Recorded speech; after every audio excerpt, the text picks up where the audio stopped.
Hey guys, welcome back to Boring History for Sleep, the channel where curiosity meets chronic drowsiness. Tonight we wander somewhere older than time and softer than dreams, a place where the stars didn't just twinkle, they tilted their fedoras, ordered bootleg gin, and perfected wistful gazes in black and white. Yes, tonight we slip into the velvet shadows of 1920s Hollywood, a time when talking pictures were still a scandalous whisper, and actors reigned as silent demigods who pantomimed their way into the hearts of millions, all while wearing impeccably ironed trousers. So lie back, press that like button before your eyelids press themselves, and let's drift together into the faded glamour of a world few remember, where beauty marks were handwritten and scandals were hidden under oversized fur coats. Now, you might imagine that the Hollywood elite of the Roaring Twenties led wild, Gatsby-level lives in 24-hour dance marathons beneath chandeliers the size of Buicks. And sometimes, yes, but more often than not, stars of the silent screen spent their free time doing surprisingly mundane and oddly comforting things.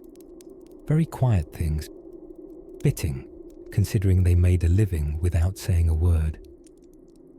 Let's take a slow walk up the long and winding hills of Griffith Park, where, in the cooler evenings, you might have spotted Mary Pickford, America's sweetheart, in wide-brimmed hat and sensible gloves, walking stiffly alongside Douglas Fairbanks. The two were Hollywood's powerhouse couple, the 1920s answer to Brangelina. If Brad and Angelina had built a Spanish colonial mansion and named it Pickfair, which they did obviously, but the original couple, not the modern one. Now Pickfair was no ordinary home. It hosted world leaders, royalty, and likely one or two sheepish chorus girls. But in their downtime, Pickford and Fairbanks enjoyed surprisingly cozy pastimes, feeding their dog Zorro bits of cooked lamb, not raw, we're civilized here, playing backgammon, and judging Say It With Flowers competitions like it was the Olympics. There's something deeply comforting about the idea of silver screen heroes quietly debating the merit of a daffodil arrangement on a Tuesday afternoon. Then there was Harold Lloyd, the bespectacled daredevil of the silent age, who spent his free time not leaping from clock towers, although he did that professionally, but transforming his Beverly Hills estate into an elaborate wonderland consisting of 12 acres of gardens, a 9-hole golf course, and a bowling alley. Rumor has it he once hosted a tea party using only the green felt of the bowling lane as a table, because Hollywood decor has never been subtle. And of course, what tale of the 20s would be complete without a mention of Charlie Chaplin? Ah, dear Charlie, professional tramp, king of comedic pathos, and ever-curious soul. He wasn't partying in jazz-soaked dens every night.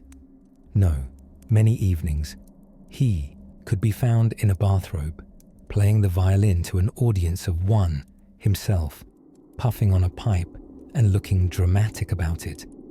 He fancied himself a composer when he wasn't falling downstairs gracefully, and he really was quite good, if you like your lullabies with a 2-minute mime prelude. During particularly drowsy days, Chaplin took long walks through Los Angeles cemeteries, not in a morbid way, he insisted, but for clarity. Nothing like pondering one's mortality next to a marble cherub before heading to the studio to shoot 15 takes of a banana peel gag. While we're drifting deeper into this sepia-stained dream, let us not forget the lesser-known starlets and ingenues of the day, who often organized poetry salons. Yes, Hollywood had salons, and not just for hot rollers and finger waves. These were intimate gatherings filled with unfiltered cigarettes, Art Deco crystal tumblers, and the occasional attempt at lobster aspic. They read Dante aloud and pretended to understand Ezra Pound, all while maintaining perfect pouty silhouettes against lace curtains. The goal: to appear intellectual enough to impress the directors, but romantic enough to play Juliet in some 8-reel epic. There's something dreamily satisfying in knowing that even the most radiant celebrities had utterly human ways of spending time. They knit, they gardened, they went to the post office in full makeup, because Hollywood is nothing if not committed. Now close your eyes and imagine the scent of orange blossoms drifting in from a nearby grove.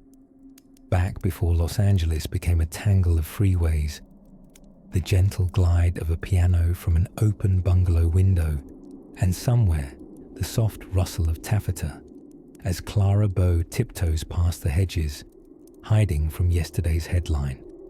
Our stars are settling into their quiet habits, their secret lullabies of leisure. And just over the hills, something slippered and slightly absurd awaits. It's 1922 in California, and the oranges are blooming, thick, fragrant air drifting over the hills of Los Angeles like a fruit-scented lullaby. Hidden between groves and sunsets, past the glinting tintypes of movie star smiles, lies a peculiar truth. Your favorite silent film idols may have spent their days portraying star-crossed lovers or dashing desperados on screen, but their off-screen hobbies were far less dashing and far more quaint. Take Buster Keaton, for example. He of the stone face and the death-defying stunts, who could tumble through a collapsing house without blinking. You'd expect his spare time to be filled with cliff diving or saber duels. But no, Buster, or Bus, to his closest coffee companions, was obsessed with model trains. Not just the regular kind, mind you. These were full-fledged miniature cities with timetables, tunnels, and signals crafted with more precision than some real-life railroads. He wore a conductor's cap when he worked on them, alone, in silence, occasionally humming ragtime. Don't worry, that was about as wild as hobbies got. Meanwhile, Mary Pickford, America's sweetheart, could be found hand-feeding squirrels beside her backyard rose trellis, dignity intact, gloves on. She also kept a ledger of squirrel names and their nut preferences, which is either charming or mildly alarming, depending on your views on organized rodent hospitality. Her favorite, a particularly rotund visitor named Chestnut Charles, once reportedly hoarded rubies from a costume jewelry box, a scandal that never quite made the papers. Then there was the delightful Douglas Fairbanks, Mary's swashbuckling husband and a human embodiment of twinkle-eyed bravado. After dueling villains on screen, Doug's deepest passion was, wait for it, lawn care. He was absolutely besotted with Bermuda grass. He read about it, imported seeds, and paced his property barefoot while muttering about root depth. Even tabloids speculated his real love wasn't fencing or fame or even Mary, but photosynthesis. A reporter once asked, "Doug, are you bothered by the creeping crabgrass trend in Beverly Hills?" To which he replied gravely, "It's the silent killer of civilized lawns." Let's not forget Clara Bow, the original It Girl. With her tousled curls and rebellious gaze, Clara electrified the screen. But off-screen, she collected spoons, tiny silver ones, from every hotel she stayed in. Her concierge at the Drake once remarked, she came with 24 suitcases and left with a teaspoon. Few knew what "it" really meant in Clara's famed nickname, but I'm convinced it referred to her unparalleled ability to liberate flatware. Moving on to Rudolph Valentino. He was the smouldering chic, the dark-eyed dancer with more fan mail than oxygen. After filming, Rudy spent hours perfecting pasta, homemade ravioli to be exact. He insisted on kneading dough barefoot to listen to the flour, which, under less romantic circumstances, might have been considered grounds for concern. Guests at his dinner parties were required to wear silk robes, and conversations were forbidden during chewing. Out of respect, he would whisper, for the ravioli. The Hollywood of the Roaring Twenties was not all parties and jazz pianos. Well, there was a good amount of that. But for many of its stars, the daylight hours were not spent lounging poolside or plotting elopements. They were spent perfecting chutneys, hand-carving cigar boxes, and learning accordion with austere German instructors who insisted all music was a form of penance. In short, our glamorous screen icons were delightfully odd when no one was looking. And that, perhaps, is the coziest secret of them all. Just imagine Gloria Swanson, painted in stardust and sequins by night, crouching delicately in her garden at dawn, whispering plant encouragements in Latin. "Photosynthesis should never be hurried," she once said, quite seriously, to a very confused makeup assistant who had simply asked if she needed more rouge. Hollywood in the 20s was strange in all the quietest ways. A city caught between sprawling oranges and silent cinemas, where megastars spent their moonlit weekends rearranging buttons, organizing sock drawers by mood, and trying to outdo one another's heliotrope jam recipes. As the sun set on another day of very modest mischief, and the gardenias turned their faces skyward in floral applause, Los Angeles slowed to a sleepy hum. Somewhere, a film editor snoozed behind a moviola. Somewhere else, a chorus girl practiced her steps beside a hummingbird feeder. And in a bungalow trimmed with ivy, a star settled gently into a rocking chair, sighing contentedly at the sound of a cicada and the perfectly arranged model train station beginning its tiny commute. Which brings us gently forward, like a train slipping through mist, toward another peculiar pastime unfolding just beyond the hills. By the time the clock ambled into the hazy hours between lunch and dinner, early Hollywood stars often found themselves delightfully unoccupied, their mornings having been filled with scripts, stage makeup, and more powder than a bag of confectioner's sugar on a windy day. And what did America's glittering elite of the silver screen do with this precious slice of time? Did they nap, perhaps, on Italian fainting couches held up by golden lion paws?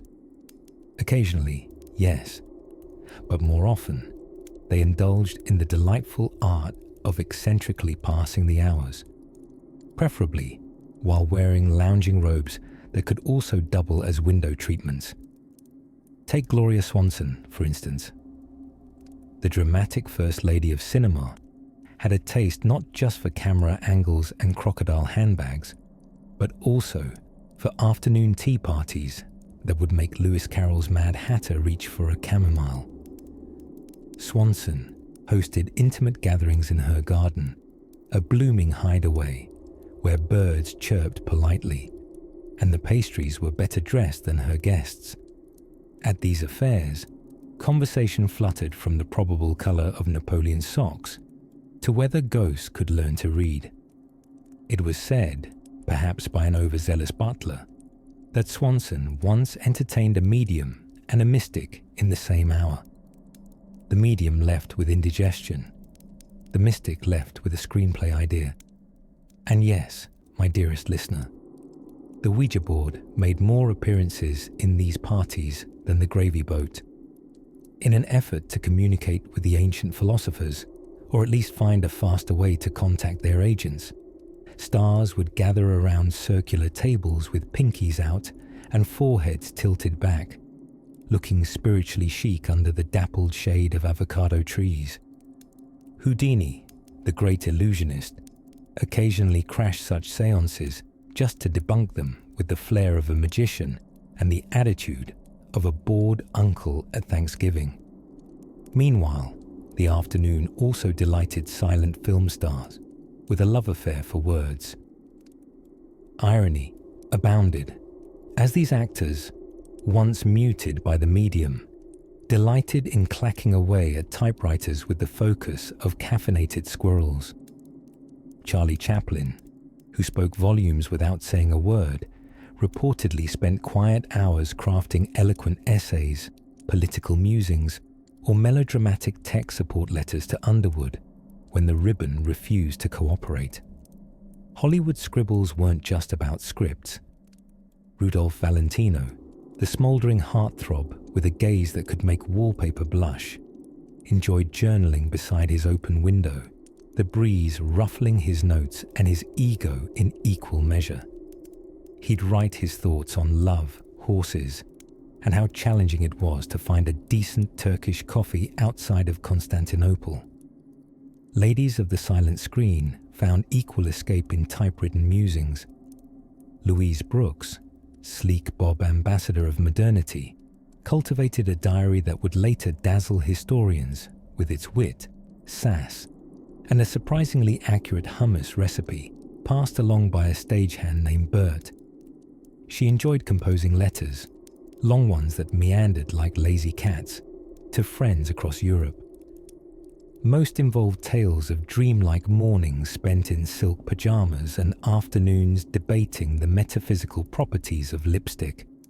In California, sunrooms filled with ferns and echoed giggles, stars embraced slightly scandalous hobbies that included reading pulp detective novels while balancing small dogs on their laps.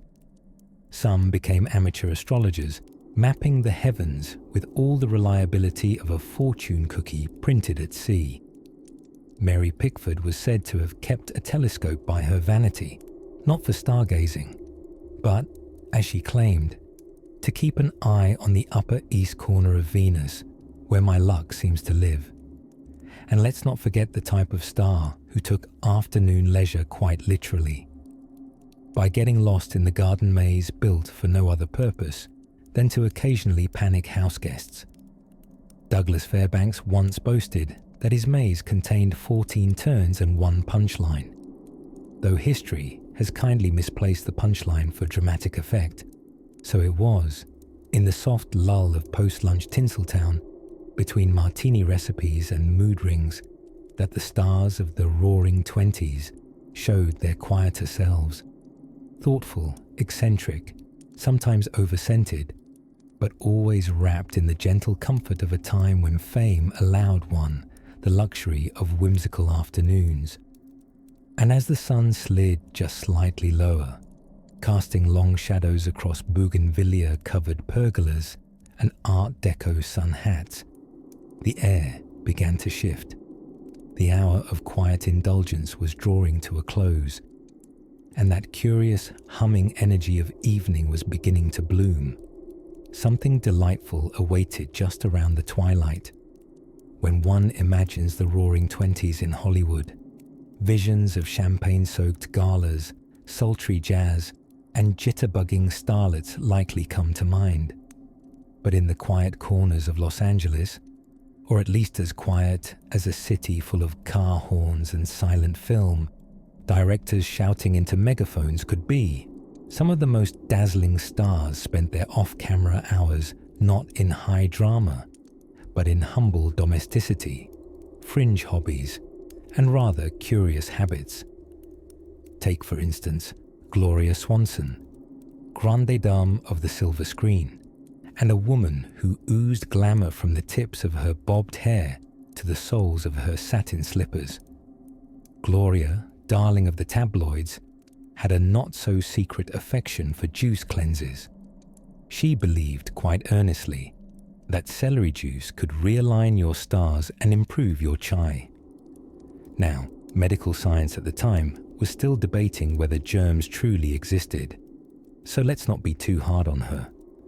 Her favorite blend, carrot, beet, and a whisper of dandelion root, served in a delicate cut glass tumbler, naturally, with a sprig of mint to trick the tongue. as she called it. In the sun-dappled back gardens of Beverly Hills bungalows, under a shade of striped parasols and the dull whir of a gramophone, stars occasionally held what were known as occult teas. Yes, dear listener, you heard right. Taro, tea leaves, and tiny sandwiches with the crust trimmed off. The 1920s were an age of both rapid progress and mystic regression. Hollywood's elite, forever in pursuit of something thrilling, spiritual, or better lit, began attending seances between film shoots, because nothing says rejuvenation like an earnest discussion with the dearly departed over chamomile and cucumber mint wafers. Mae Murray, the girl with the bee-stung lips, reportedly kept a crystal ball in her powder room. Not for decor, though it did match her mother-of-pearl sink, but for the occasional glimpse into her future. According to studio gossip of the time, she once delayed filming for hours after a parlor seance revealed unfavorable planetary alignments, prompting her to reschedule all public appearances and invest heavily in carnelians, a gemstone reputed to give one courage and regulate digestion. Meanwhile, Rudolph Valentino, heartthrob, tango king, and the man who could smolder without blinking, was hardly lounging on velvet sofas between scenes. No, Valentino was a man of mystery and massages. Known to visit a little-known yogi who lived behind a Pasadena auto garage, Rudy would stretch, breathe, and meditate long before it was fashionable. His routines, inspired by ancient Eastern practices and conveniently photogenic robes, supposedly kept him calm and camera-ready. He also kept 2 Afghan hounds named Kismet and Karma, who were dressed better than most studio interns. Of course, not every star was dabbling in mysticism or juice experimentation. Colleen Moore, America's sweetheart and owner of the most famous bob haircut west of the Mississippi, was deeply invested in a project she referred to with great sincerity as the Dream House. Not to be confused with real estate, this was a dollhouse the size of a small barn, filled with minuscule furniture handcrafted by artisans imported from Europe. It was said to contain working chandeliers, real silver doorknobs, and a tiny library with printed books barely bigger than a sugar cube. Colleen loved to show guests around the tiny palace after dinner, narrating each room softly, as if the miniature inhabitants might be asleep. And then there was Douglas Fairbanks, he of the sword fights and irrepressible mustache, who, when not scaling parapets or kissing heiresses on screen, enjoyed elaborate indoor fencing matches with house guests. Picture it: chandeliers swinging, butlers dodging, and shrieking socialites swatting at each other with velvet-covered épées. It was all done in good fun and better pants. Fairbanks insisted that fencing trousers be starched, no exceptions. Stars in gold lame gowns leaned into spirituality, health fads, and whimsical pursuits, not because they sought attention, heavens no, but because the daily toil of silent stardom demanded some form of release. With no dialogue to speak and no Twitter to shout into, these glittering figures turned to hobbies that grounded them, or at least distracted them well enough, until the next director shouted, "Lights!" as the evening hum of crickets rises in your ears and the golden sunset slips behind the silhouettes of vintage studio lots. Remember that behind every dazzle-faced icon was someone quietly petting a Pekingese, reading their fortune from a deck of worn cards, and sipping very questionable beet juice. And next, when the stars begin to rise over their Spanish-tiled villas, we'll take a twilight stroll down a lane lined not with fame, but feathers. As moonlight soaked the hills of Hollywoodland, yes, in the 1920s, the famous sign still had the land attached, like a misplaced suffix. Some of the silver screen's brightest stars found enchantment not in the glitz of the studio lots, but in something far more mystical. Spiritualism, seances, and scandalously polite tea parties. Now, before we drift into tales of Ouija boards and dance card divinations, imagine this. It's a Saturday evening at the estate of the enigmatic Gloria Swanson. The peacocks are pacing the marble balustrades as though they, too, were waiting for Rudolph Valentino to emerge from a cloud of incense. The sky is turning a shade somewhere between lavender and regrets, and tucked behind a curtain of ivy in Gloria's secret garden, which was only secret in the sense that the press knew all about it. The stars weren't sipping gin this evening. They were sipping something far more exotic. Chamomile, with a pinch of crushed anise and just a whisper of the occult. See, in the post-war haze of the 1920s, spiritualism became less of a fringe pastime and more of a fashionable curiosity. After all, who could resist the promise of communing with ancient Egyptian queens, lost lovers, or the ghost of a particularly disapproving stage mother? For actors whose day job involved pretending to be someone else, a little metaphysical roleplay seemed perfectly logical. Marion Davies, mayonnaise heiress turned silver screen darling, was known to host moonlit seances in her Santa Monica Beach house, a sprawling mansion with more secret corridors than plot holes in a silent film. She and William Randolph Hearst, the newspaper tycoon with enough money to buy entire cities, led seances where the ghost of President Lincoln was rumored to have made several polite appearances, although oddly, he never stayed long or said much, possibly due to the salt air. Celebrity medium Pearl Curran was a frequent guest, bringing along her mysterious spirit guide, Patience Worth, who preferred to speak in 17th century riddles and only communicated via typewriter, which made her technically Hollywood's first screenwriter from beyond the grave. It wasn't all incense and ectoplasm, though. Many stars approached spiritualism the way one might flirt with vegetarianism after a heavy weekend. Intrigued, sincere for a few days, and mostly in it for the outfit. Beaded kimono robes and artfully arranged worry beads became de rigueur at gatherings where the line between séance and salon blurred most charmingly. Clara Bow, the it girl of the decade, reportedly crashed a séance dressed as Cleopatra, not out of disrespect, but because she'd mistaken the event for a costume party. In true Bow fashion, she ended the evening on the roof, singing torch songs to the constellations. The neighbors were not pleased, but the raccoons were enchanted. Tea, of course, provided the ideal cover for these moonlit metaphysical musings. In 1920s Hollywood, tea meant much more than steeped leaves. It was ritual. It was serenity. It was the socially acceptable alternative to 3 martini brunches, especially during Prohibition. It was also the perfect excuse for such phrases as, "Let's call upon the spirits, darlings, but only after the second pot. One must be properly steeped before summoning the undead."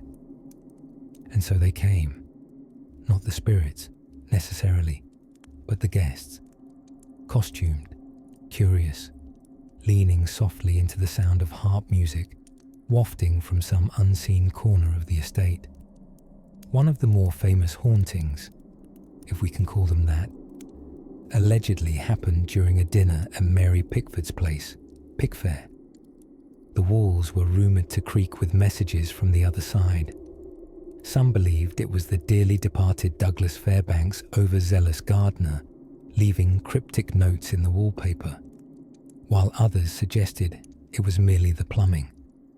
In either case, the pudding trembled mysteriously, and no one could say for sure whether it was from the thumping of ghostly footsteps or simply subpar gelatin stabilization.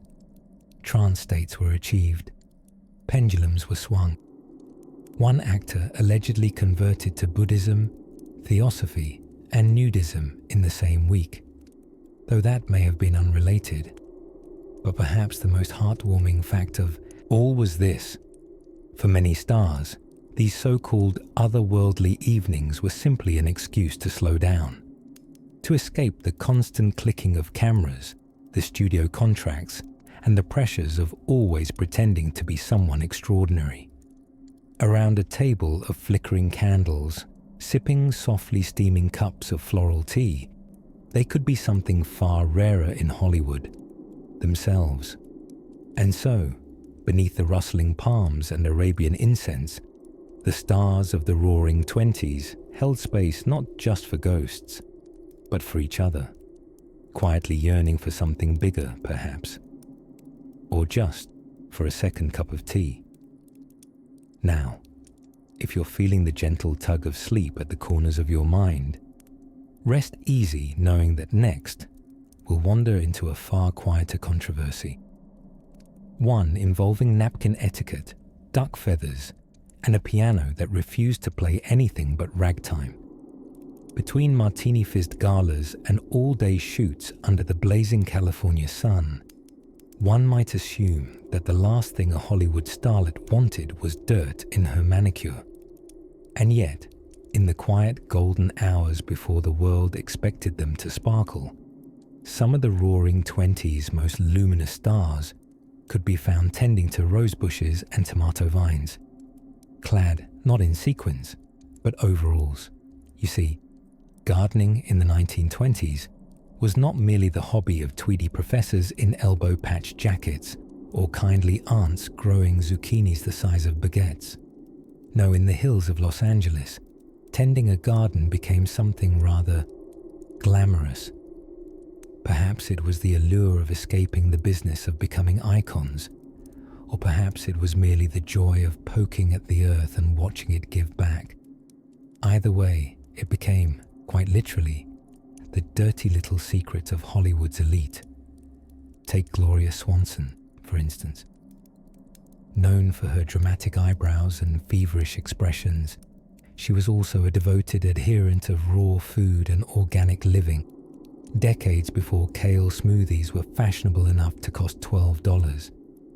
Her garden wasn't just a plot, it was a manifesto. Rows of wild herbs, heirloom lettuce, and sun-sweet berries nodded quietly beneath the Californian sun, while Gloria, in a sun hat that could double as a small sail, hummed opera and pulled weeds with the focus of a botanist and the flair of a diva. Her neighbor, silent film heartthrob Ramon Navarro, preferred fruit trees, oranges, lemons, figs. Rumor has it he would talk to them. Sweet mornings in his garden were like scenes from an unwritten film. Only instead of scripts, he read the Farmer's Almanac, and instead of co-stars, he had honeybees. There's something very soothing about a man known for dashing looks, gently pruning an apricot tree while reciting Shakespeare to it. Evidently, the fig tree gave its finest fruit when wooed with sonnets. Gardening was not just an aesthetic pursuit, it was also a strategic one. Remember, health fads were all the rage in the Jazz Age. Juice cleanses? Please. Watermelon fasts. Cold oatmeal soaks. Sunbathing for vitality rejuvenation.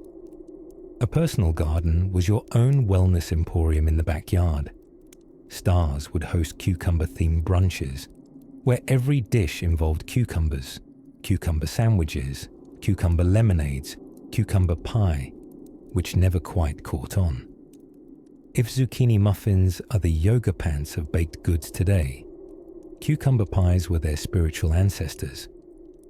Utterly unnecessary but curiously proud of themselves, even Douglas Fairbanks, known for sword fighting across chandeliers, was said to keep a tidy corner for tomatoes and peppers. His secret weapon? Horse manure tea. No, not chamomile steeped in horse manure, the other way around. He reportedly swore by its magical effect on his vegetables. Whether this explains his impeccable abs or merely his robust cherry tomato yield will remain a subject of debate, but perhaps both. There was a rhythmic poetry to these early morning rituals, the buzz of insects replacing camera clicks, the scent of jasmine in lieu of perfume, the satisfying squelch of watering cans over gossamer thin soil instead of champagne fizz. In an era bursting with noisy jazz, cinematic glamour, and frenzied champagne fountains, these quiet garden moments had an almost preposterous calm about them, which, when you think about it, made them even more luxurious. At deeper level, these gardens were more than a leisure activity. They were a sanctuary, a patch of stillness in an otherwise choreographed life, a place where onions didn't judge your last box office flop, and basil didn't care about your contouring, where stardom had no say, and earthworms ruled with silent dominion. Today, if you walk through some of the tucked-away properties in Los Feliz or Baldwin Hills, you might catch a glimpse of a long-forgotten trellis or the sturdy root of a fig tree, older than your rental SUV. Maybe, just maybe, it was once cooed to by a bored starlet indulging in a poetic daydream while she watered her arugula. And with that fragrant thought of lavender mornings, rambling vines, and stars in overalls, we'll close the gate on this chapter and tiptoe into another tale, not far from this garden, but painted in a different soft light. Perhaps one where the moon danced across swimming pools and starlight met silk pajamas. In the golden haze of a Los Angeles afternoon, when directors shouted "cut" and the Klieg lights cooled their sharp white gaze, something rather adore-worthy unfolded across the many studio backlots of 1920s Hollywood. Among the stars and their scandals, between takes, tantrums and triumphs, there thrived an entirely different kind of celebrity, four-legged, feathered, and sometimes slightly absurd. Nearly every big studio had its own unofficial mascot. Paramount, for instance, laid accidental custody to a one-eyed raccoon that snuck onto set so frequently it was given an employee ID badge, stamped simply, Reggie, Craft Services. Reggie did very little crafting and considerably more, stealing biscuits from crew members' lunchboxes with a level of stealth that would impress the Pinkerton agency. Hollywood, you see, wasn't just glitz and glamour. At least, not to the animals. It was a veritable cornucopia of half-eaten prop food, leftover sausages from gangster scenes, and an endless buffet of unattended sandwiches. The animal kingdom watched and adapted. Universal Pictures had a goose, yes, an actual goose, who had wandered onto the Phantom of the Opera soundstage during filming and developed a taste for high drama and buttered corn. She came to be known as Gloria Swansong, and though she couldn't act, her impeccable timing often stole scenes right out from under Lon Chaney's spectral nose. Studio hands debated secretly whether she was an omen of continued box office success or merely an indignant Canadian tourist with wings. Then there was MGM's collection of cats, initially adopted to control mice in the editing rooms because nothing says silent film preservation like felines pouncing on nitrate film. These cats eventually became minor celebrities in their own right. Clara Bow once requested the nice orange tabby be brought to her dressing room before big scenes, claiming it helped her remember her lines, though it's just as likely she enjoyed not being the loudest purr in the room for once. But above all, creatures great and small, perhaps none were more revered or feared than Charlie Chaplin's parrot, Gregory. Gifted to him by Douglas Fairbanks during a wildly misguided white elephant gift exchange, Gregory was rumoured to be able to recite entire speech patterns of Chaplin's friends with unnerving accuracy. This may not seem impressive until you recall Chaplin didn't speak in his films, and that Gregory refused to perform unless bribed with champagne grapes and the occasional peeled radish. Indeed, across the city, famous stars were often seen tending to their peculiar pets with more commitment than to their human companions. Pola Negri, a dramatic Polish starlet with a taste for luxury and sobbing in sparkly gowns, kept a pair of capuchin monkeys who wore tiny silk pajamas and could often be seen perched on her hat boxes during train rides. She named them Tristan and Isolde, and once halted an entire production because they were in a romantic quarrel and simply too distressed to travel. Gary Cooper, on the other hand, preferred solitude and geese. Not the same goose from Universal, mind you. His was named Susan and wore a bejeweled collar for special occasions. She followed him to dinner parties, red carpets, and once to a beach where she fearlessly chased a beach ball the entire length of Santa Monica. Some say Cooper's signature smolder came from prolonged eye contact with a waterfowl who never blinked. The cozy way animals crept into stardom was not lost on Hollywood itself. Studios began unofficial contests, friendly but fiercely competitive, to see which lot had the best non-human asset.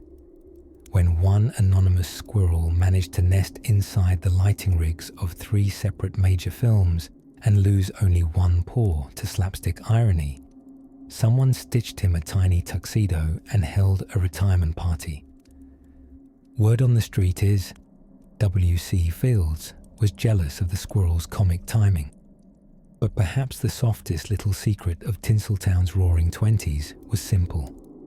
Amidst the fame and clique-light confusion, the stars craved grounding companionship.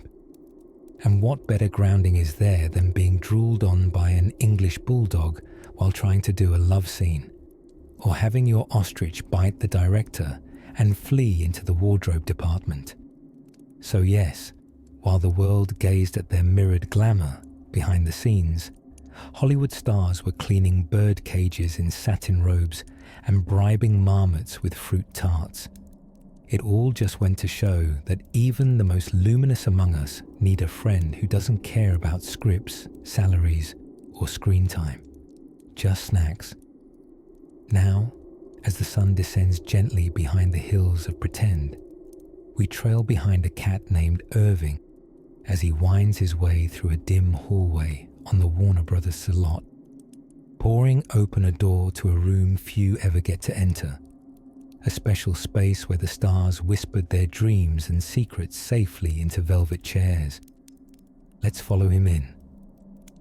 Somewhere between the tick of a grandfather clock and the soft fizz of a glass of champagne, we find ourselves in the late-night living room of a 1920s Hollywood starlet. The hour is impractical.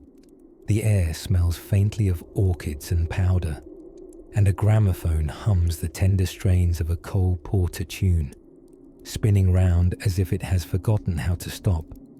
You might assume that in these rarefied hours, the stars of the silent screen were occupied with glamorous affairs or exotic escapades. But no, sometimes they did absolutely nothing, spectacularly. This chapter is about the lost art of leisure, as practiced by Hollywood's elite during a time when even doing nothing required a good tailor and possibly a valet to witness it.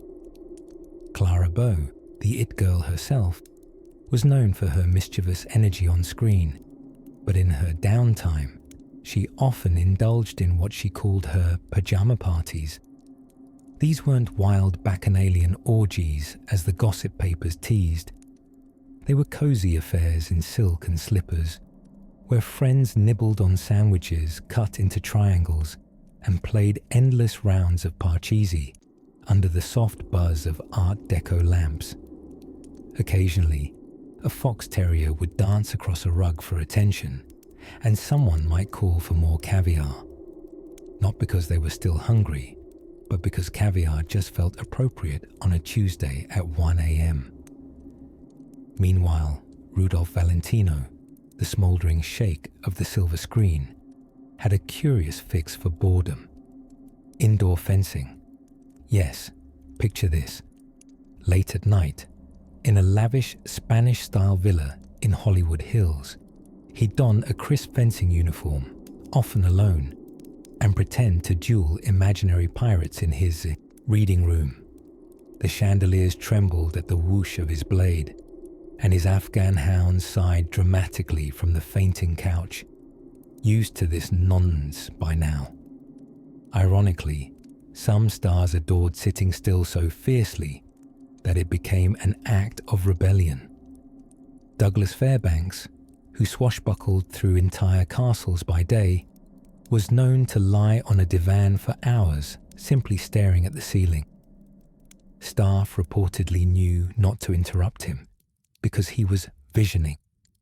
He claimed this was how he perfected his stunt sequences, but many suspected he had simply discovered the deep joy of doing utterly nothing, which is truly the most athletic act for a man who once climbed a drawbridge barehanded. And then there was Louise Brooks, the bobbed beauty with eyes like secrets.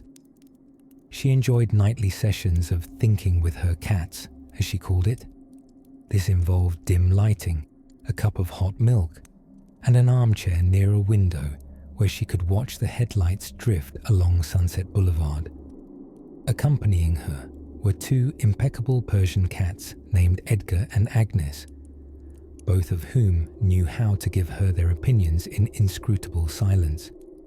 She claimed their stillness helped her understand the nature of fame, or perhaps she just liked their company more than people. Quite understandable. Dreamy idleness wasn't limited to inside spaces either. Gloria Swanson reportedly had a garden hammock where she sipped lavender iced tea while contemplating the future of sound films. "I prefer trees to critics," she once mused, wrapped in chiffon and shade, possibly speaking to a nearby bird, or to no one at all. No one was quite sure. In this shimmering in-between world of the privileged and peculiar, indolence was an expression of luxury. When you wore tuxedos to go out for milk and had fan mail stacked like kindling at the door, stillness was not boredom. It was an exquisite choice. Sometimes entire hours passed with nothing accomplished but the suppression of yawns, and perhaps the strategic repositioning of a feathered pillow on a velvet chaise. But do not imagine these moments as empty. They were full, bathed in the low glow of Hollywood's golden hush, filled with the gentle tap of manicured nails on cocktail glasses, the rhythmic flip of magazine pages, and the low coo of radio announcers who read the news like it was gossip you'd hear in a speakeasy broom closet. These stolen silences were where dreams recharged, where stars became people again for a little while, long enough to remember which way the front door opened without needing makeup or applause. As the gramophone needle lifts and the moon traces a silver path across a waiting pool, let's tiptoe softly away before someone notices us reclining in their embroidered smoking chair. Now then, let's wander next into a different kind of quiet, one that smells faintly of engine grease and has a touch of oil on its collar. There's something remarkably soothing about the sound of an old typewriter, each clack and ding like a lullaby in Morse code. And in the 1920s, when Hollywood was both a glimmering promise and an exhausting carousel ride, many stars discovered that their true sanctuary wasn't in the spotlight. It was in their stationery drawers. Yes, darling listener, tonight we peek behind the velvet curtains and into the private journals, scribbled notes, and tea-ring diaries of the silver screen's shiniest. Because when the cameras stopped rolling, some stars turned to paper, ink, and quite a bit of wit to make sense of their whirlwind lives. Now, before you imagine neatly bullet-pointed productivity lists with perfect loops, let's be clear. 1920s Hollywood journaling was less gratitude log and more grapple with the chaos of fame before dinner with Tallulah Bankhead. Take, for example, the inimitable Clara Bow, the original It Girl with eyes like moons and a Brooklyn laugh that defied everything dainty. Clara's star blazed through the silent film era like a comet on espresso. But even she needed somewhere to land when tabloids ran wild and fans banged on dressing room doors. Late at night, often with a bowl of cereal on one side and a Persian cat snoring on the other, Clara scribbled in uneven cursive about her long days, short scripts, co-stars who overwinked, and, on particularly trying afternoons, her urge to sneak away to Idaho and run a llama farm. No notes, a solid plan. She wasn't alone. Douglas Fairbanks, America's swashbuckling sweetheart, had a love affair with pens almost as passionate as his on-screen sword fights. While the public knew him as the dashing Robin Hood, at home he wrote daily affirmations in precise looping script that read like a cross between a Greek philosopher and a life coach who moonlighted as a trick rider. Dearest self, one 1924 entry began. Remember, donuts are circular joy and should not be regretted. It is rumored that this, more than swordsmanship or charisma, is what kept him limber. Meanwhile, Mary Pickford, Hollywood's curly-haired sovereign and co-founder of United Artists, was a meticulous diarist. In elegant handwriting, she recorded financial meetings, set negotiations, afternoon teas with moguls, and, in the margins, deeply philosophical questions such as, do olives count as a vegetable or merely a garnish? Her notebooks became manuals not only for survival in a man's world, but also for elegantly concealing champagne in teapots during dry parties. Now, this delightful habit of reflection did not stop at handwritten notes. Several stars, so enamored with their thoughts, began dictating to secretaries, and in one curious case to parrots. Though unverified, legend insists that comedic actor Roscoe Fatty Arbuckle spent one summer trying to train a sulphur-crested cockatoo to transcribe his jokes. The bird was fired for repeating only the punchlines. But of course, some wrote not for posterity, but for privacy and subtle rebellion. Hollywood at this time was a place of peak surveillance. If you so much as sneezed in public, a columnist might declare it tuberculosis, scandal, or, depending on your politics, French. Journals became zones of secret snark, private pain, and coded confessions. Stars wrote under pseudonyms even in their own books. Gloria Swanson, a queen of melodrama, reportedly kept a diary under the name Miss Cabbage to help disguise her feelings for a tango instructor who wore his suspenders backwards. And let us not forget about the tools. The typewriters of the 1920s were no sleek Macs. They were weighty, unapologetic beasts. And yet, actresses like Norma Shearer astounded their co-stars by carrying portable Remingtons along with their lipsticks. She once typed out an entire breakup letter while seated in a dressing room bathtub full of scented milk and flower petals. Critics may have raved about her poise, but her ex likely remembered her for sending to Homer font heartbreak with a lavender-infused kiss. In a world obsessed with noise, these journals held the whisper. They were rare places where stars could say what they really thought. That fame was exhausting, that ice cream was emotionally medicinal, and that sometimes you just need to write it all out until sleep finally agrees to visit. And as the night deepens, we find ourselves drifting with the rhythmic tap-tap of a distant underwood, somewhere near the dreams of actresses in silk robes and powdered earnestness, filing away fragments of their days among inkwells and inner monologues. Tomorrow, we'll dress crisply and walk into the smog-kissed sunshine of 1920s Los Angeles, where the fitness fixation began long before neon leg warmers. As the California sun began its slow golden descent into the Pacific, there existed an hour in Hollywood that seemed paused in time. Not quite afternoon, not yet evening. A lull so atmospheric, it felt like the city itself held its breath for a martini and a misdeed. This was when the stars of the silver screen, untethered from their dialogue cards and dramatic lighting, retreated into their private oases, their gardens. Yes, darling listener, before the age of fame-driven fitness regimens and Instagram-worthy juice cleanses, the screen queens and silent film kings of the 1920s had a most curious penchant for horticulture. Not for practicality, mind you. No humble vegetable patches or rows of useful lettuce.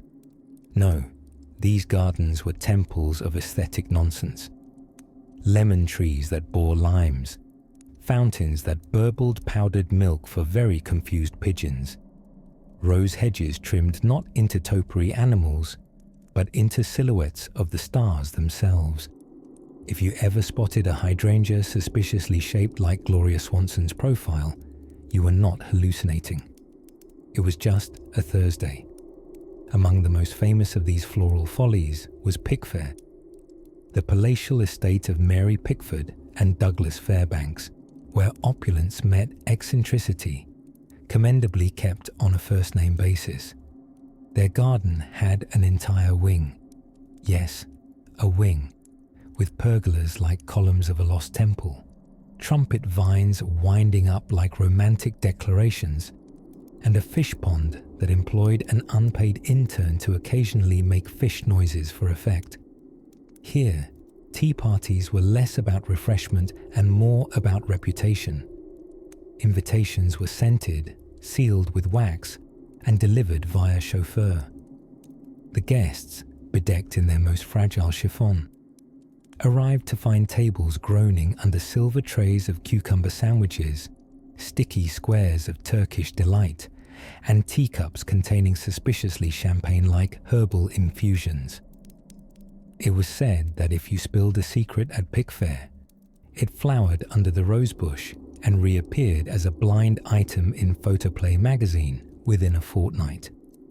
Now, gossip may seem like a trivial pastime, but in 1920s Hollywood, it functioned like a kind of glittering currency. You couldn't buy a Rolls-Royce with it, but you could certainly drive one off a cliff with the right rumour. These garden gatherings weren't simply frothy affairs. They were fencing matches with fans and flattery, verbal duels carried out amidst lavender and lemon balm. One of the more legendary stories from this era involves Norma Talmadge and a tea cozy shaped like a dachshund.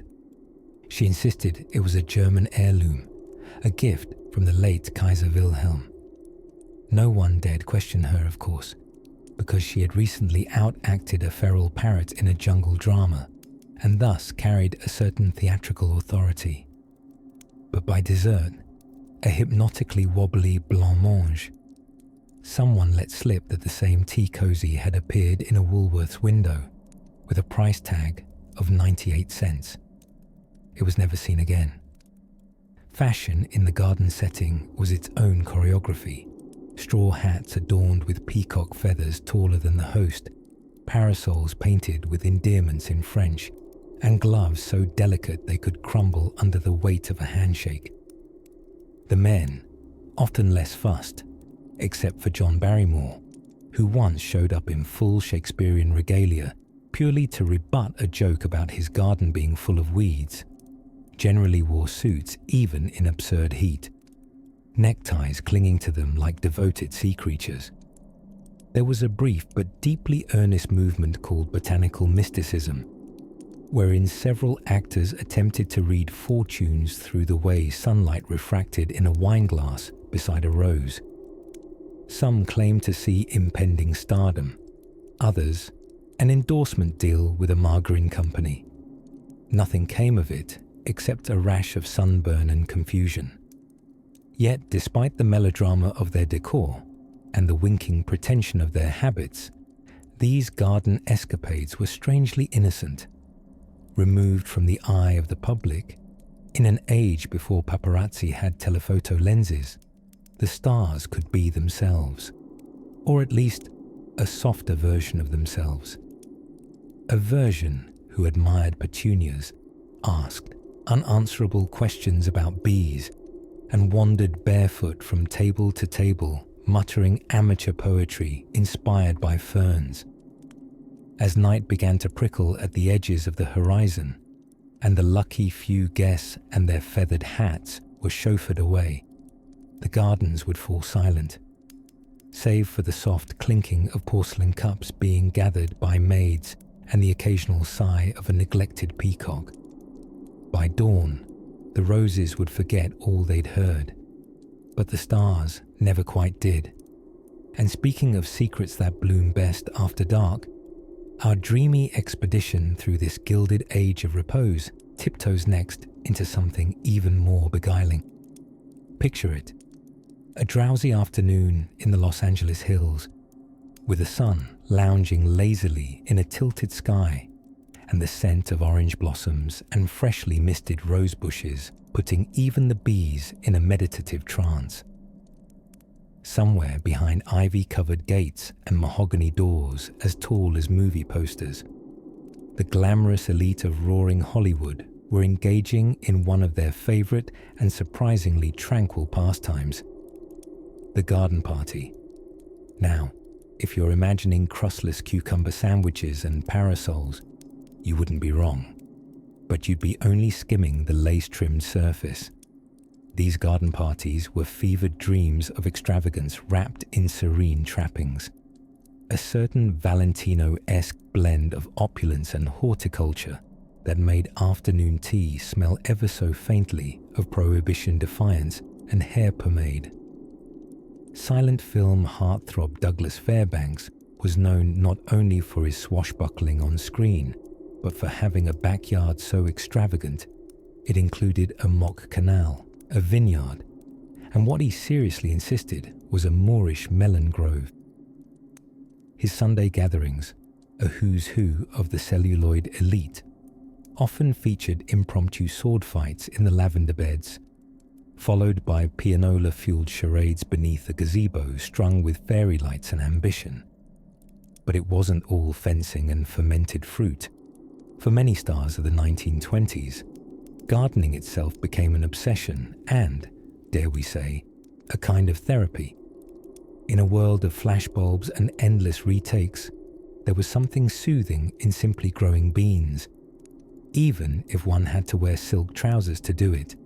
Mary Pickford, America's darling of curls and cheeks, turned her legendary estate, Pickfair, into a floral fantasy land where enormous urns spilled wild tulips in reckless, non-studio-approved colours. She once invited Greta Garbo to tour her rose hedge labyrinth, a maze created not for escape, but for whispered secrets and giggly confessions between famous friends, while sipping chamomile tea that may or may not have been laced with gin. Clara Bow, darling of It and Mischief, once threw a garden party that began with bird watching and ended with a slip and slide composed entirely of satin sheets, lemon blossom honey, and laughter inappropriate for daylight hours. No one was surprised, least of all the peacocks. Ah yes, the peacocks. If garden parties were the stage, then these bejeweled birds were undoubtedly the divas. Studios gifted them to stars like oversized apologies during contract negotiations. Some estates had roaming flocks with names like Mr. Handle or Princess Moustache, handfuls of attitude disguised in feathers and feline disdain. One particularly proud peacock, owned by Harold Lloyd, once interrupted a poetry reading by shrieking continuously until someone fed him a full bowl of white grapes and complimented his tail plumage. Jazz quartets often wafted softly in the background, adding brassy punctuation to conversations about Art Deco furniture and the supposed healing properties of cactus milk smoothies. These parties looked effortless, but were in fact choreographed with the same precision as a Fred Astaire toe tap. Lawn games were not optional. Badminton rackets were custom engraved, and someone always brought their own croquet mallet for spiritual reasons. Buster Keaton, ever the deadpan genius, once hosted a silent garden party, literally silent. No one spoke. Guests communicated exclusively with eyebrow raises and handwritten notes on monogrammed cards. The event lasted 7 surreal hours and included an interpretive dance battle and a synchronized nap under a mimosa tree. There was a comfort in these green sanctuaries, a muffled tranquility beneath the fame and frills. After all, stars burn brightest before bedtime, but even they must occasionally root themselves in earth and shade, if only for a few peaceful hours. The garden was a place where stardom wilted politely and gave way to laughter, secrets, and the faint rustling of wind in magnolia leaves. And just as the last sliver of sunlight retreated behind the distant San Gabriels, the garden lights would flicker on, humming like lullabies. Guests would drift slowly toward patios glowing with citronella lamps and breezy gossip, the air scented with lemon verbena and rosewater cocktails. A good party ended not with a bang, but with the gentle clink of glasses and the soft cooing of overfed peacocks under the moon. Now that our feet are damp with dew and our pocket squares smell faintly of lilac and mischief, let's stroll a little farther, toward an evening where stars took flight, quite literally, on a rooftop dance floor built not just above the city, but just beneath dreams. If you close your eyes and listen closely, beyond the rustle of silk and the distant clink of highball glasses, you might just hear the faint sound of dice rolling across velvet beneath the shimmering chandeliers of Pickfair. Now, Pickfair, for those wandering through dreamland without a map, was the palatial home of Douglas Fairbanks and Mary Pickford, Hollywood royalty before Hollywood knew how to wear its own crown. Picture Versailles, if it were perched on a hill above Beverly Hills and wore tap shoes. The mansion was often called the White House of the West, and not just because of its generous supply of white marble. It was a political epicenter of a different sort, an elegant mingling ground for actors, authors, moguls, and the very occasional adventurous pet. But let's not get too lost in the drapes just yet. As twilight fell over the golden hills of Los Angeles, and the calla lilies turned their pale faces to the stars, the glitterati of the silver screen gathered not for parties, but for something more. Recreational, calmer, and dare we say, darling. Game night. Yes, dear listener, game night. Those early Hollywood stars, resplendent in tuxedos and flapper frocks, were hardly partisan to wild dancing every evening. Sometimes, the most glamorous thing one could do in the roaring 20s was throw a raucously wholesome bridge tournament, with just a pinch of champagne. At Pickfair, Mary Pickford, ever the hostess with a sharp hand at whist, held court with a clipboard and a bowl curled with ribbons of scorecards. Douglas Fairbanks, more accustomed to swashbuckling than shuffling cards, would cheat with such charm that no one dared call him on it, offering instead a dashing smile that suggested, yes, I did steal the Queen of Hearts, and I made it look good. The games varied by evening. Bridge on Tuesdays, poker on Fridays, and on Sundays, something simply titled Parlor Panic, which likely involved charades, shouting, and at least one silent actor discovering the cruel limits of mime. Now, let's linger for a moment on the silent film stars. These were men and women who could sell heartbreak or hilarity with a well-pointed eyebrow and still find themselves entirely useless during taboo. Clara Bow, the original It Girl, once tried to explain a film plot using only interpretive dance, which confused everyone and delighted no one more than herself. Harold Lloyd and Charlie Chaplin, rivals on the screen, found common ground in Jenga, or its 1920s equivalent, stacked dominoes balanced atop gin bottles. Chaplin would tap a piece with the delicacy of a violinist, while Lloyd, famously bespectacled, leaned in dramatically only to knock the whole structure down a moment later. Applause followed regardless. And then there was Rudolph Valentino, often cast as the smouldering lover, who had a curious affection for charades. He claimed it helped express his inner verbs. The real joy came from watching him attempt to act out Icebox while dressed in a Moroccan turban with a tomato in each hand. Was it a kitchen appliance, a desert marketplace, or some sort of avant-garde comment on refrigeration?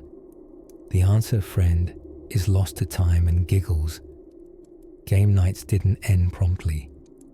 Hours rolled gently into small eternities as the fire crackled.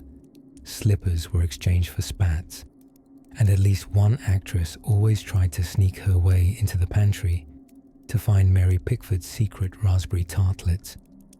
Reportedly, Greta Garbo once succeeded and left behind only a note softly burned around the edges that read, "These taste like icicles kissed by angels. Don't look for me." Isn't it delightful, then, to imagine the brightest lights on screen giggling over a game of Pictionary? Not posing, not performing, but simply playing. Outside, the jacaranda trees whispered beneath the moon, and the hills echoed with coyotes that may or may not have been studio sound effects testing echo chambers. And so, Hollywood slept, crowned and curled in its silk pajamas, dreams filled not just with scripts and scenes, but with candid laughter and card games that carried on into the early hours. Underneath all that glamour, the stars were, after all, just people who liked a good laugh and a little cheating at Monopoly. Speaking of laughter, there was another pastime that tickled the 20s' most famous faces, one that had less to do with parlours and more to do with powder puffs and peculiar pets. But let's sniff our way toward that next.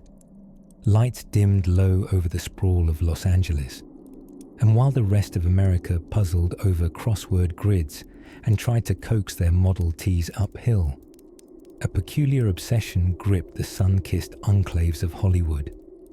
Clairvoyants, mystics, and soothsayers were all the rage. And darling, they were seldom wrong, mostly because they were seldom specific. In the hushed hush of star-studded drawing rooms, a strange pastime had taken root among the silver screen elite. Between studio shoots and champagne luncheons, many a starlet traded scripts for seances. If you asked them what they were doing on Thursday evening, they'd say casually, "Oh, communing with the dead, probably," assuming Mildred the medium can avoid going into one of her dramatic trances too early. It all began, as so many oddball trends do, with a single board heiress and a Ouija board from the Sears Roebuck catalogue. Before long, fortune tellers, real and otherwise, had become permanent fixtures at A-list parties. They were draped in silks, surrounded by incense, and never short on dramatic eye makeup. Everyone from Gloria Swanson to Rudolph Valentino was spotted dabbling in a little palm reading, or at the very least, letting someone read their palm while sipping absinthe and raising an arched, skeptical eyebrow. You see, the Roaring Twenties were the age of jazz, gin, and just enough existential panic to fill a crystal ball or two. The world had only just emerged from a global war and a pandemic.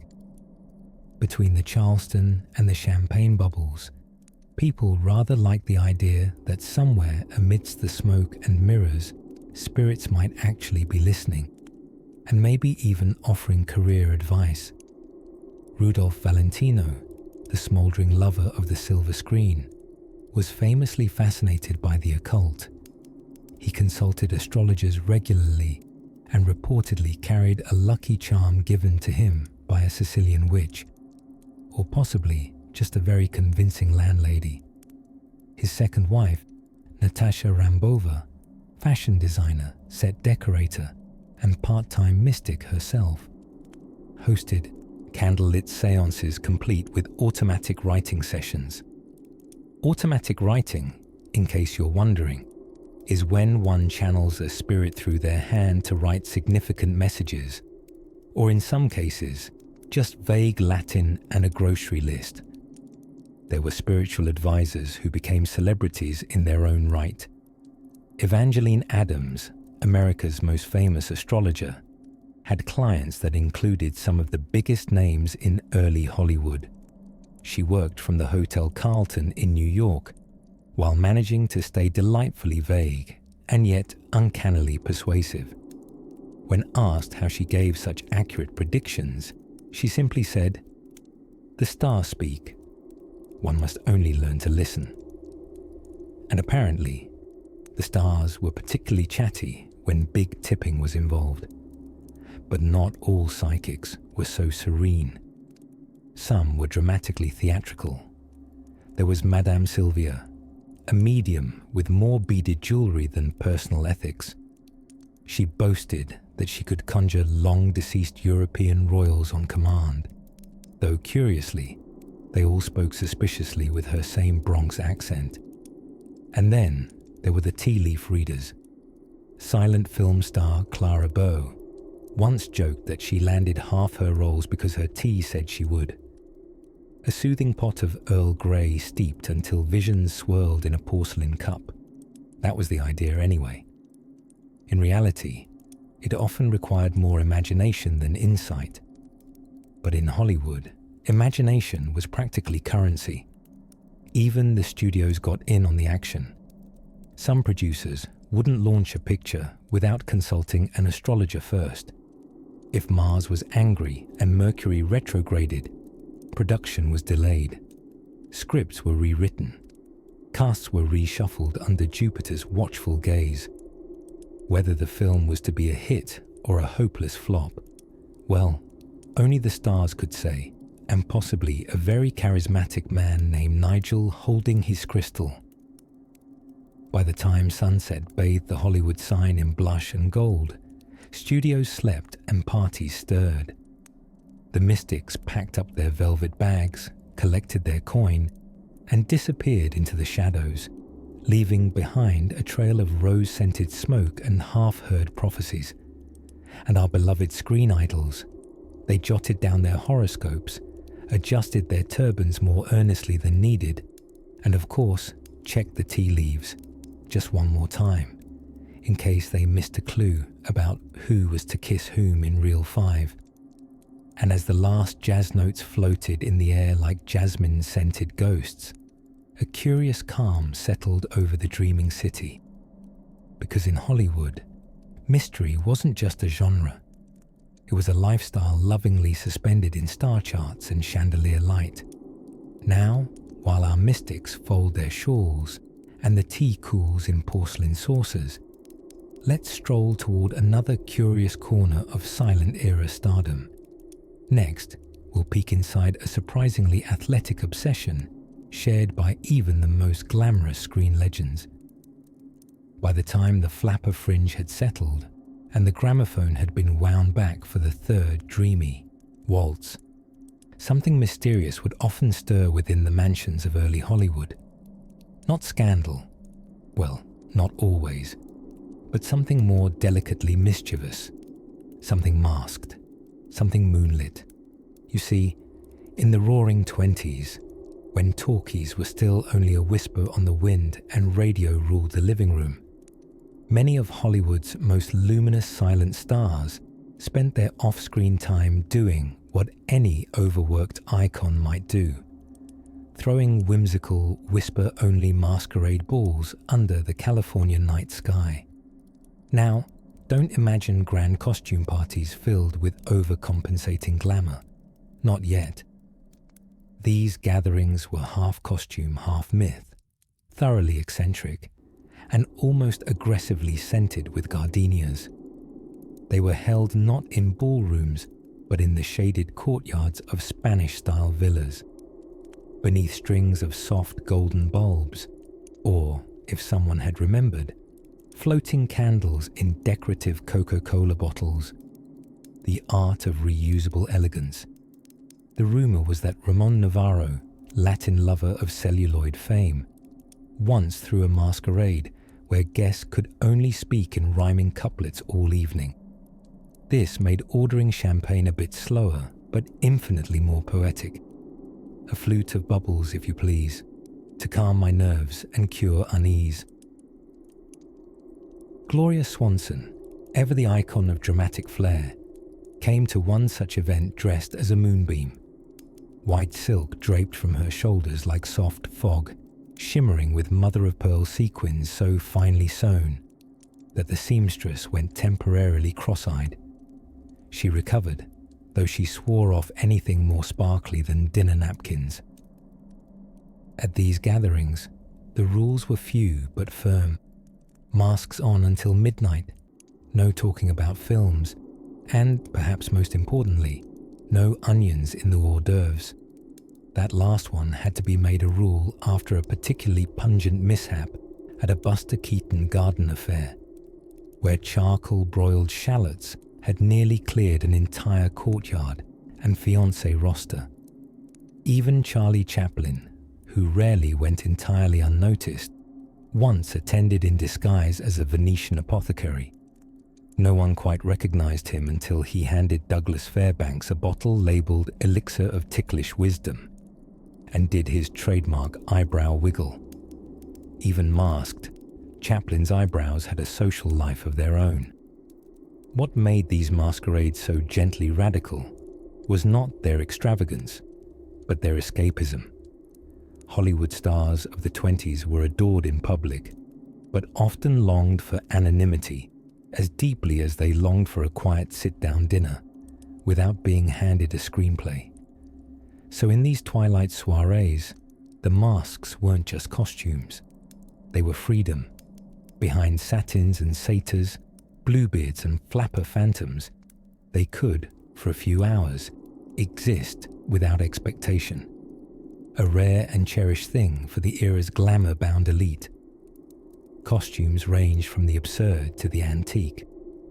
One could find Mary Pickford as a wood nymph, sipping tea beside a polka-dotted Cleopatra, reciting Oscar Wilde. Occasionally, someone would show up wildly overdressed, like the time Rudolph Valentino arrived in a full Viking ensemble, horned helmet, chainmail tunic, fur boots, the works, only to discover it was a pajama-themed masquerade. Ever the professional, he simply claimed to have very vivid dreams. It was during one of these fondly remembered evenings that writer Anita Loos privately observed that Hollywood dreams best with its eyes half closed.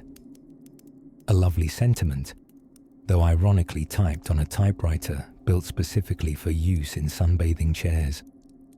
The playlists, or phonograph selections to be more specific, were curated by self-declared record DJs of the day, who took great pride in combining Erte-era jazz with waltzing tangos and the occasional interpretive rendition of Beethoven's Fifth performed on spoons and picnic baskets.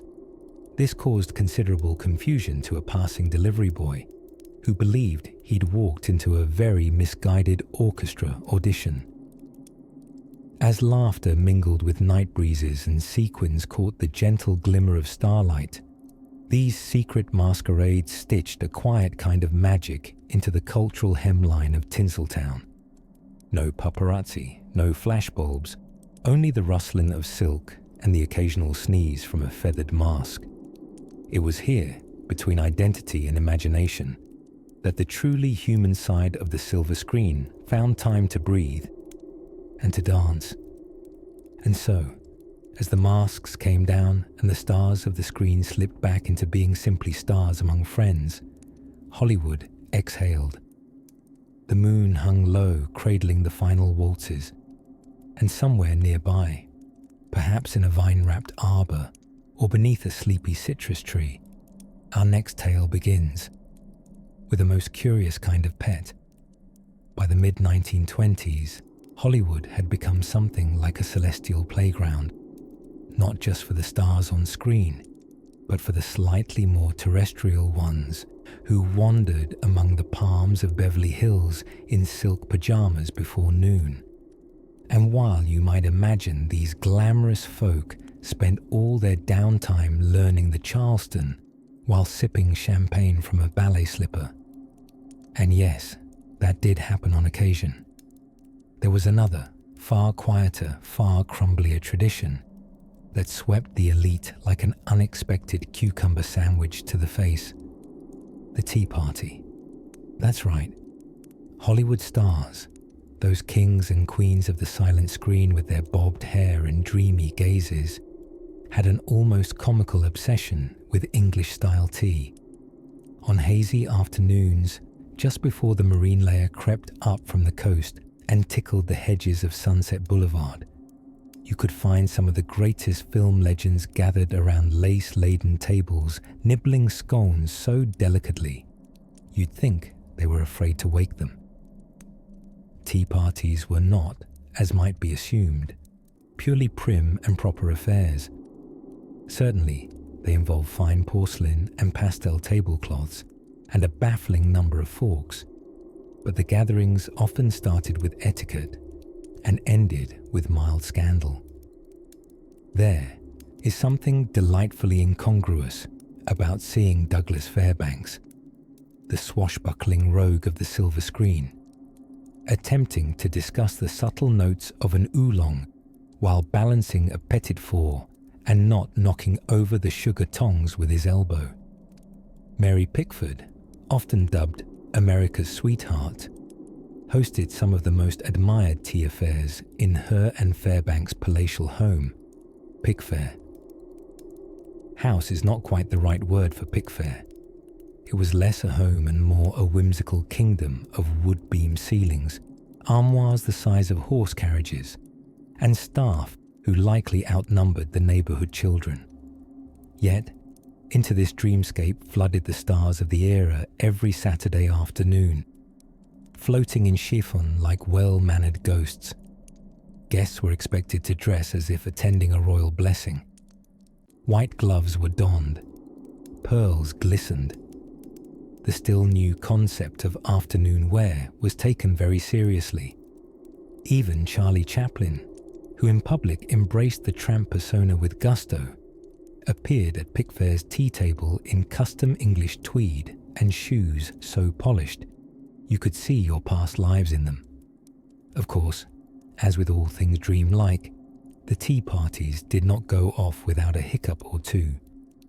Gloria Swanson, known for her dazzling presence and commanding gaze, once insisted on bringing a parrot to tea, explaining that it was her conversation partner. The parrot reportedly repeated the word bravo every time someone sipped their Darjeeling. Lillian Gish laughed so hard she snorted milk through her nose, or so the story goes. And there was always that sense of make-believe, as if everyone knew they were playing roles. Like children hosting imaginary banquets with dolls and empty teacups, the stars enacted civility and grace with a wink tucked under their wide-brimmed hats.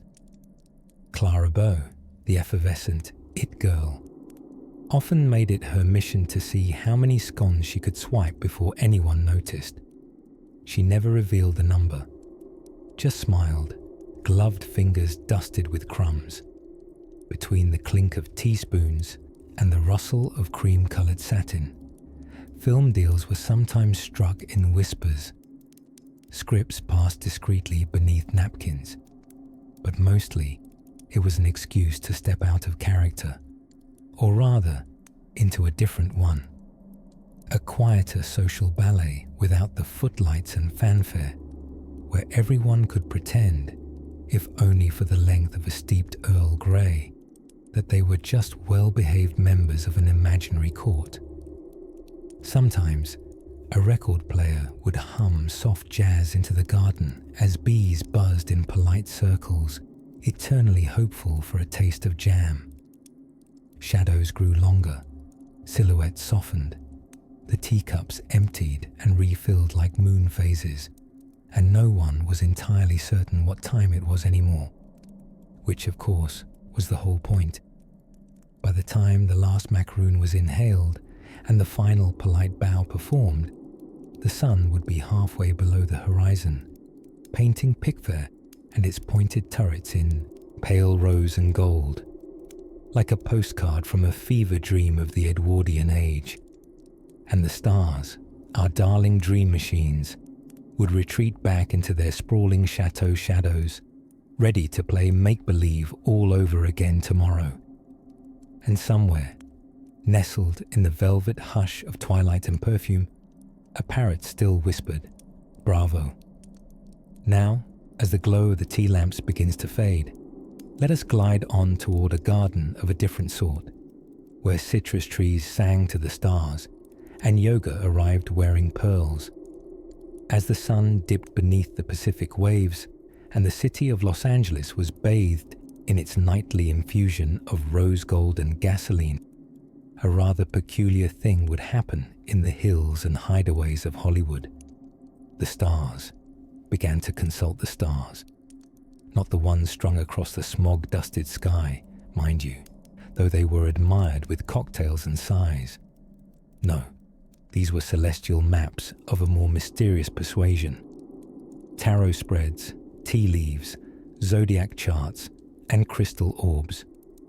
For a curious stretch of the Roaring Twenties, the silver screen's most glamorous figures turned their coal-rimmed eyes toward the esoteric arts. And friends, they did so with silk robes, midnight seances, and just a pinch of peppermint schnapps. You see, with prohibition firmly in place and gin concealed in every respectable flower vase, the Hollywood elite needed new forms of amusement between movies and misadventures. And what better diversion than peering into the mysteries of the universe? Preferably while reclining on a fainting couch in a room that smelled faintly of patchouli and career anxiety. Take Mae Murray, the girl with the bee-stung lips, who was frequently seen arriving at Madame Zeta's tea tent of mystic affairs, parked rather unceremoniously behind a gas station on Sunset Boulevard. May would swish in wearing ostrich feathers and melancholy, seeking insight into both her romantic prospects and whether she might, in fact, play Cleopatra. Spoiler, she would not. Madame Zeta, who may or may not have been named Margaret Fleming from Burbank, brewed her fortune-telling with the precision of a chemist and the flair of a carnival barker. Her speciality was tasseography, otherwise known as reading tea leaves, a fine art that involves deciphering leftover plant matter, like one might interpret a very dramatic Rorschach test. She once assured silent film actor John Gilbert that a clump of soggy oolong indeed resembled a crowned lion. Proof, she said, that he was spiritually British royalty. Gilbert tipped handsomely and ordered another cup for the road. But let us not forget the grander gatherings, those cloaked in candles whirlwinds of incense and whispers. The Houdini Seance Society, not so much a club as a recurring costume party with high emotional stakes, was a favorite among the more theatrical set. It was largely attended by starlets in silk pajamas, hoping to brush elbows with the metaphysical, or with Douglas Fairbanks, who had a habit of crashing any soirée with hors d'oeuvres. Seances were visual affairs peppered with eyebrow-twitching dramatics. Professional mediums, the Broadway dropouts of the astral world, could raise spirits at will, and marble busts, conveniently rigged with fishing line. They'd dim the lights, cradle hands, moan appropriately, and occasionally shout made-up Romanian phrases to summon the dearly departed. All very convincing, provided one didn't turn on the lights. And yet, not every celestial inquiry leaned toward the theatrical. Charlie Chaplin, ever the mix of tender soul and skeptical pragmatist, once dabbled in astrology with a seriousness that alarmed his friends. He spent 2 weeks calculating his birth chart, then moped for 3 days upon realizing his moon was in Virgo instead of Cosmos-approved Leo. "Explains the shoes," he muttered cryptically. Even the dashing Rudolph Valentino had his own mystic advisor, a woman named Sherilyn Chartreuse. Her birth name was Agnes, but Agnes lacked panache. She assured Valentino he was fated to love deeply and lose frequently, which sadly turned out to be a hauntingly accurate summation of both his career and romantic entanglements. To be clairvoyant in 1920s, Hollywood was to be enviably booked. The city's rocky marriage to fame and fate, anxiety and ambition, made it the perfect breeding ground for mystics, or at least for those happy to wear turbans and speak in riddles. It brought comfort, this belief that one's career had been set in the stars, that Cupid's arrow was divined in the tea dregs of lemon verbena. And so, night after night, Hollywood stars laid aside their scripts and their scandals in favor of palms read by moonlight and fortunes whispered into velvet. They gazed inward, upward, and into tiny porcelain cups, hoping to glimpse the future, or at least some hint that their last film wouldn't flop. As the smoke curled from incense sticks, perfuming the night with patchouli, sandalwood, and just a hint of quiet desperation, the city prepared for yet another kind of ritual, a gentler one glimpsed not in the stars, but in the studio lots and homes bathed in candlelight and dreams of acclaim. Let's slip quietly now into our dream space, where the jazz is slow and the velvet is real. And in the next chapter, we'll find what happened when silence itself became the star of the scene. There's something deliciously offbeat about picturing the icons of early Hollywood, those statuesque sirens and dashing matinee idols gathered not for a film shoot or scandal, but for knitting club. Yes, knitting. In the lavender haze of the late 1920s, tucked away in bungalows and bougainvillea-drenched porches of Los Angeles, a curious and oddly cozy phenomenon took hold among the stars of the silent screen. In their off hours, when the cameras stopped rolling and the champagne fizzled flat, some of the most glamorous names in Hollywood passed the time with nothing more than needles, yarn, a steaming pot of herbal tea, and the gentle click-clack of communal productivity. You see, the movies back then didn't come with sound, so those actors had to be masters of silent emotion, brooding, pouting, and eyebrow arching with the precision of a Swiss watch. But when they weren't performing operas with their eyebrows, they craved a quieter kind of drama, one with softer stakes, like discovering you dropped a stitch 6 rows ago. The most known, though still puzzlingly underdocumented, of these clubs was affectionately referred to as the Nitwits, a pun, we gather, that would have made sense even in black and white. It originated, perhaps unsurprisingly, in the parlor of one Gloria Swanson stylist, a woman named Mabel Frostington, who, it must be said, spent more time stroking alpaca yarn than she ever did actual alpacas.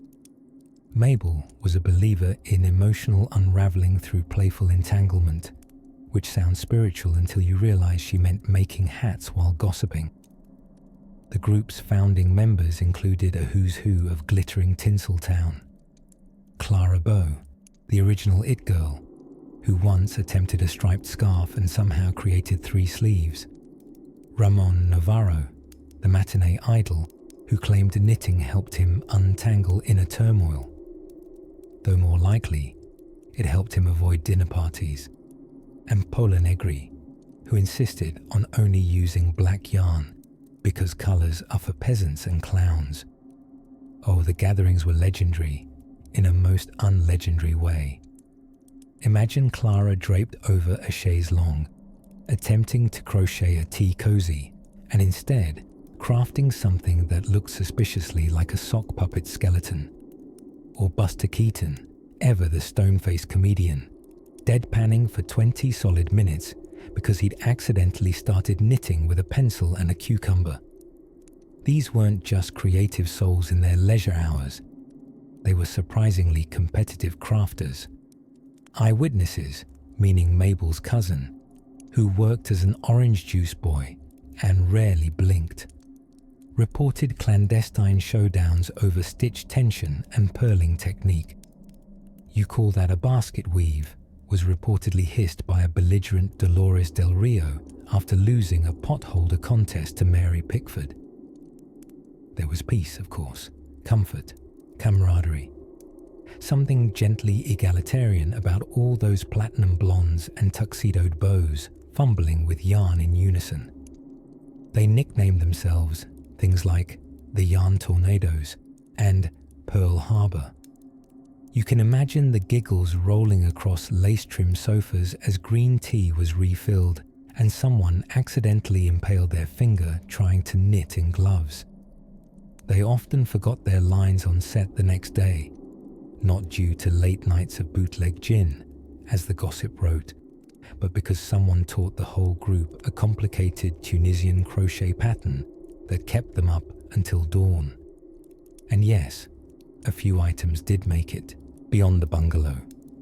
Gloria Swanson once proudly wore a self-knit shawl to a premiere, commenting that it was pulling in all the wrong places, but emotionally handmade. Charlie Chaplin, though not officially part of the Nitwit Corps, allegedly commissioned a cozy for his trademark cane. It was pink and glittered. This was more than hobby. It was a rebellion of sorts, against the shallow glitz of the studio system and the increasingly loud buzz of the talking pictures. In a world about to be cluttered with sound, they chose silence, symmetry, and softly scratched fingertips. And so, under moonlight filtering through gauzy curtains, the nitwits wove doilies and dreams. They stitched quiet laughter into every row, dropped a worry with every needle slip, and found a kind of secret sanctuary in exactly 67 loops per inch. As the pace of modernity picked up and the click-clack of needles gave way to the click-clack of the press, the society faded into myth, like yarn unraveled from a half-finished sweater the cat dragged under the chaise. But next time you see a photograph of Clara Bow draped in sequins and sass, look a little closer. That scarf, probably a little crooked, probably self-made, probably hiding a dozen missed stitches. But darling, wasn't she glorious? And speaking of legendary pastimes, we now drift to another peculiar pursuit that captivated the stars beyond the spotlight. Something altogether more raucous and rhythmical. In a sleepy West Hollywood neighborhood, somewhere between the orange groves and the glow of distant studio lights, there once bloomed a peculiar patch of paradise. Now, while many stars of the 1920s spent their evenings soaking in bathtub gin or competing to outdress peacocks at the Coconut Grove, one comic genius preferred his revelry in a meadow, not metaphorically, but quite literally. Welcome, dear dreamer, to one of Buster Keaton's whimsical garden parties. Yes, Buster Keaton, the stone-faced master of silent film pratfalls, who could escape runaway trains with the elegance of a ballet dancer and fall off buildings with the poise of a Renaissance statue, was unexpectedly fond of flowers, fairy lights, and the occasional game of croquet played by moonlight. His Spanish-style home on North Palm Drive came complete with a lovingly manicured garden, but this was no ordinary lawn primed for lounging. Keaton's garden was an ever-evolving fantasy set, one he treated much like a film, except the only audience was a few trusted friends, some jazz on a gramophone, and the odd wandering possum looking for leftover hors d'oeuvres. You see, after grueling hours on set, where Keaton often performed death-defying stunts without a stuntman, because naturally, why not tumble out of a window yourself? He would retreat to his garden to unwind. Sometimes that meant reading quietly beneath lemon trees, and sometimes it meant organizing what his friends affectionately dubbed twilight theatricals. These impromptu affairs were part cocktail hour, part performance art, and part philosophical salon, with a guest list that wobbled between movie stars and deeply confused mail carriers. Silent actress Louise Fazenda was known to arrive dressed as a fortune teller. Douglas Fairbanks Sr., ever the showman, once came costumed as a pirate, only to discover the party's theme was, unfortunately, Edwardian picnic. The rules of Buster's garden revelries were simple. 1. No scripts allowed. 2. Hiccups must be announced poetically. 3. If a chicken wanders in, it's part of the show now. On one particularly memorable evening, a stray dog wearing a string of pearls, no one ever figured that out, interrupted a croquet match and was promptly declared Best Actor. Keaton gave it a tiny trophy the following week, constructed entirely out of broken teacups and good intentions. Despite his reserved on-screen persona in these nocturnal garden gatherings, Buster Keaton was versatile, clever, and surprisingly talkative. With a pipe curling in one hand and a gin lemonade in the other, he shared stories not just of movie sets and pratfalls, but of the human condition, clock-winding philosophy, and his deep distrust of overly confident squirrels. He also had a telescope, an ornate contraption that looked like it had been borrowed from Jules Verne. With it, he'd invite guests to gaze at the stars, often suggesting satirical yet suspiciously accurate names for constellations. That one, he'd say, pointing skyward, is the celestial trouser press, and just beside it, see that fuzzy line? That's the great misplaced monocle. Of course, being Keaton, he'd then add, of course the stars themselves are just old reruns waiting for better ratings. There was, undeniably, a softness in those evenings, a kind of quiet joy that comes from laughter shared over mismatched cheese plates, under string lights, swaying gently in the breeze. In that rare pocket of time, the roaring 20s still humming just outside the gate, you could find a kind of gleeful peace that only a garden party with a mime philosopher could provide. Sometimes, by the end of the night, Keaton would perform a pantomime that had nothing to do with slapstick at all. One involved an invisible bird that kept stealing his thoughts. Another portrayed a man whose buttered toast always landed butter side up, causing an existential crisis. These small performances, given only to the crickets and a half-dozen giggling guests, might never have made it to film. But perhaps they weren't meant to. Perhaps they were just for the stars, both celestially and cinematically inclined. And when the jazz faded and the garden lanterns blinked out one by one, guests would tiptoe home through dew-kissed hedges, taking with them just a little more wonder than they had arrived with. Now, close your eyes, with the winding light of those garden parties still flickering in the distance, For next, we'll wander into the mysterious world of an actress who threw parties entirely in silence. But not for the reasons you think. Imagine this. The year is 1926. The sun is melting gently behind the palm-lined boulevards of Los Angeles, painting the hills in a saucy shade of marmalade, and somewhere, nestled between the scent of orange blossoms and the sound of faraway jazz, a lion named Patsy is licking custard off the sleeve of Hollywood's most dashing leading man. This, dear listener, is not the setup to a dream. This was just another Tuesday in the opulent, ever so slightly absurd world of 1920s Hollywood. You see, when early film stars weren't busy perfecting their smouldering stares or cha-chaing in sequins, they were doing something rather unexpected, collecting wild animals. Why, you ask? Well, for the same reason people now buy indoor waterfalls or underlit fish tanks.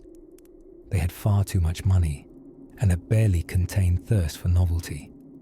Take, for instance, silent film Queen Pola Negri. Known for her extravagant taste and dramatic entrances, she once owned a cheetah, a real one. Not a nickname for a fast-talking assistant, but the kind with spots and claws and an envy-inducing stride. Legend has it the feline roamed freely through her Beverly Hills mansion and dined on imported pheasant. Whether the pheasant was wearing a tuxedo is unknown, but statistically likely. Meanwhile, Rudolph Valentino, poster child for unbuttoned shirts and forbidden longing, kept a pet Great Dane and, at one time, a veritable miniature zoo in his backyard. While most folks might have a tomato patch or a modest rose garden, Rudy had peacocks, a simulated desert with camels, plural, and perhaps a monkey or two that no one documented properly, possibly out of respect for their privacy. These animal companions weren't just for show either. They made appearances at parties, coquetted in newsreels, and occasionally upstaged their owners, though one can never truly outshine someone who routinely wore silk robes in public. Even Charlie Chaplin, that master of on-screen mischief and off-screen melancholy, had a soft spot for animal antics. During downtime on set, he was known to play fetch with soft-spoken golden retrievers that were reportedly better behaved than some human co-stars. One documented incident describes Chaplin sharing his lunch, a celery sandwich and warm milk no less, with an inquisitive ostrich borrowed from a local aviary. The ostrich agreed to stay quiet during takes, but insisted on eating most of the lunch. A true Hollywood diva. For actors, these animals provided more than amusement. They offered a kind of companionship not easily found in a world fueled by fame and frantic schedules. There was something comforting about the way a lynx didn't care whether you won an Oscar, or how a parrot could be counted on to whisper, "Light, camera, cheese." Regardless of your latest box office flop, studios, ever on the lookout for publicity, leaned into the madness. Magazines featured spreads of glamorous starlets cuddling lambs and soigné actors tiptoeing beside elephants in their backyard koi ponds. And if you're wondering how one builds a koi pond big enough for an elephant, the answer is slowly and with a great deal of concrete. Of course, not everyone went full menagerie. Some preferred simpler animal experiences, quiet horseback rides at dawn, or cat naps with actual cats. Mary Pickford, the original America's sweetheart, kept her animals sensible, opting for fluffy terriers and visiting songbirds. She would sit in her garden, wrapped in cashmere the colour of roses left in the rain, sipping chamomile while teaching her canary to whistle arpeggios in the key of G. It only got to F sharp, but she adored the effort, and there was something sleepy and splendid about it all. These stars, so often spotlighted and serenaded, found their deepest calm in the rustle of feathers, the patter of paws, and the occasional low growl reminding them that yes, this was real life, but also just a little bit of magic. So as the sun slips behind those thick silhouetted palms and a distant baboon chuckles softly on a vine-strung tennis court, let us drift ever deeper into the strange lullaby of a time when Hollywood believed everything, even contentment, might be found in a monkey wearing a monocle, and elsewhere nearby, beneath satin sheets and the soft glimmer of moonlight on a marble lion fountain, a screenwriter with ink-stained fingers dreams of pancakes, fame, and perhaps a manageable ferret. But a new night always brings a new indulgence. Let's follow the sleepy trail to the next quiet curiosity. As afternoon sunlight slid like honey through the mullioned windows of the Garden of Allah Hotel, a preferred hideaway for more whimsically inclined Hollywood stars, something peculiar was always afoot, though in the softest, most bathrobed sense of the word afoot. You see, not all of the Roaring Twenties was a roaring affair. In truth, much of it padded softly by in silk slippers. Let's float now into the quieter splendors of Hollywood's less sparkly hours. The hours when stars weren't dazzling the screens, but rather each other, with competitive bridge games, embroidered dressing gowns, and a notable number of indoor cats. For all the tales of gin and glitter, a significant pocket of the Hollywood elite found deep comfort in do-nothing Wednesdays, which often involved languid brunches, novels halfway read, and the elegant ritual of playing bridge until someone fell asleep mid-bid. Silent screen queen Norma Talmadge was known for hosting bridge and brie afternoons under gauzy patio umbrellas, on a terrace kissed by bougainvillea and gossip. Each guest arrived in something between formal wear and post-bath abandon. Silk robes, feathered mules, and eyebrows arched high enough to signal intrigue from across the table. Mae Murray, the girl with the bee-stung lips, attended religiously, although her interpretation of casual included diamond barrettes and a small, perfumed greyhound named Théophile, who often napped under the card table, twitching through dreams of pancetta and applause. Bridge itself was a curious scene. To a modern onlooker, it would have looked like nobility at recess. Elegantly exiled ex-royals deep in strategic warfare over a saucer of almonds. Whispered codes floated through the air like incense. Hearts may be troubled, meant a poor hand. I believe the tea is lukewarm, translated loosely to, I think Clara Bow cheated. But perhaps more fascinating were the cats. You see, early Hollywood studios were riddled with unwanted rodents, particularly in the editing rooms, where miles of nitrate film provided a strangely cozy nesting material. To combat this, studios adopted feline employees who, quite naturally, took their job selectively seriously. At United Artists, a tuxedo cat known as Sir Hissington roamed the projection rooms with a vaguely judgmental gait, curling up at Douglas Fairbanks' feet when the dailies displeased him. Meanwhile, at Paramount, a rotund calico named Gloria, no relation to Gloria Swanson, though there were rumours, was given her own employee badge and became something of a spiritual advisor to overworked script readers. Gloria reportedly had an uncanny ability to nap on only the best pages of a screenplay draft, and she was rarely wrong. These cats developed a language of subtle tail flicks and meaningful purrs, and while modern linguists would scoff, it's well documented in certain backlots that actors like Ramon Navarro occasionally asked cats for luck before filming difficult scenes. This usually involved lighting incense, placing an anchovy on a saucer and whispering poetic nonsense into the cat's ears. The cats, of course, made no solemn promises. What does it say about a place when weary cinema legends take solace in bridge, cats, and loosely defined tea ceremonies? Perhaps only that everyone, no matter how many fan letters or fur stoles, craves a moment of pause.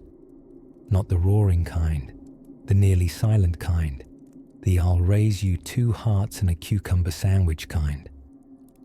In tiptoeing through these softer hours, we get a glimpse of the old bones beneath Hollywood's twinkle.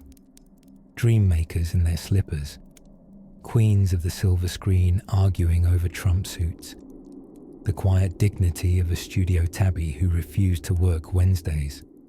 So the next time you picture the Roaring Twenties, do leave a little space in your imagination for the moments in between scenes, for the daydreams not captured on film, for Norma freshly powdered, not performing, but pontificating on whether bridge is at its core a metaphor for romance or revenge, and perhaps most importantly, for Gloria the cat, silently judging all screenplay dialogue and napping like royalty on the very last good draft.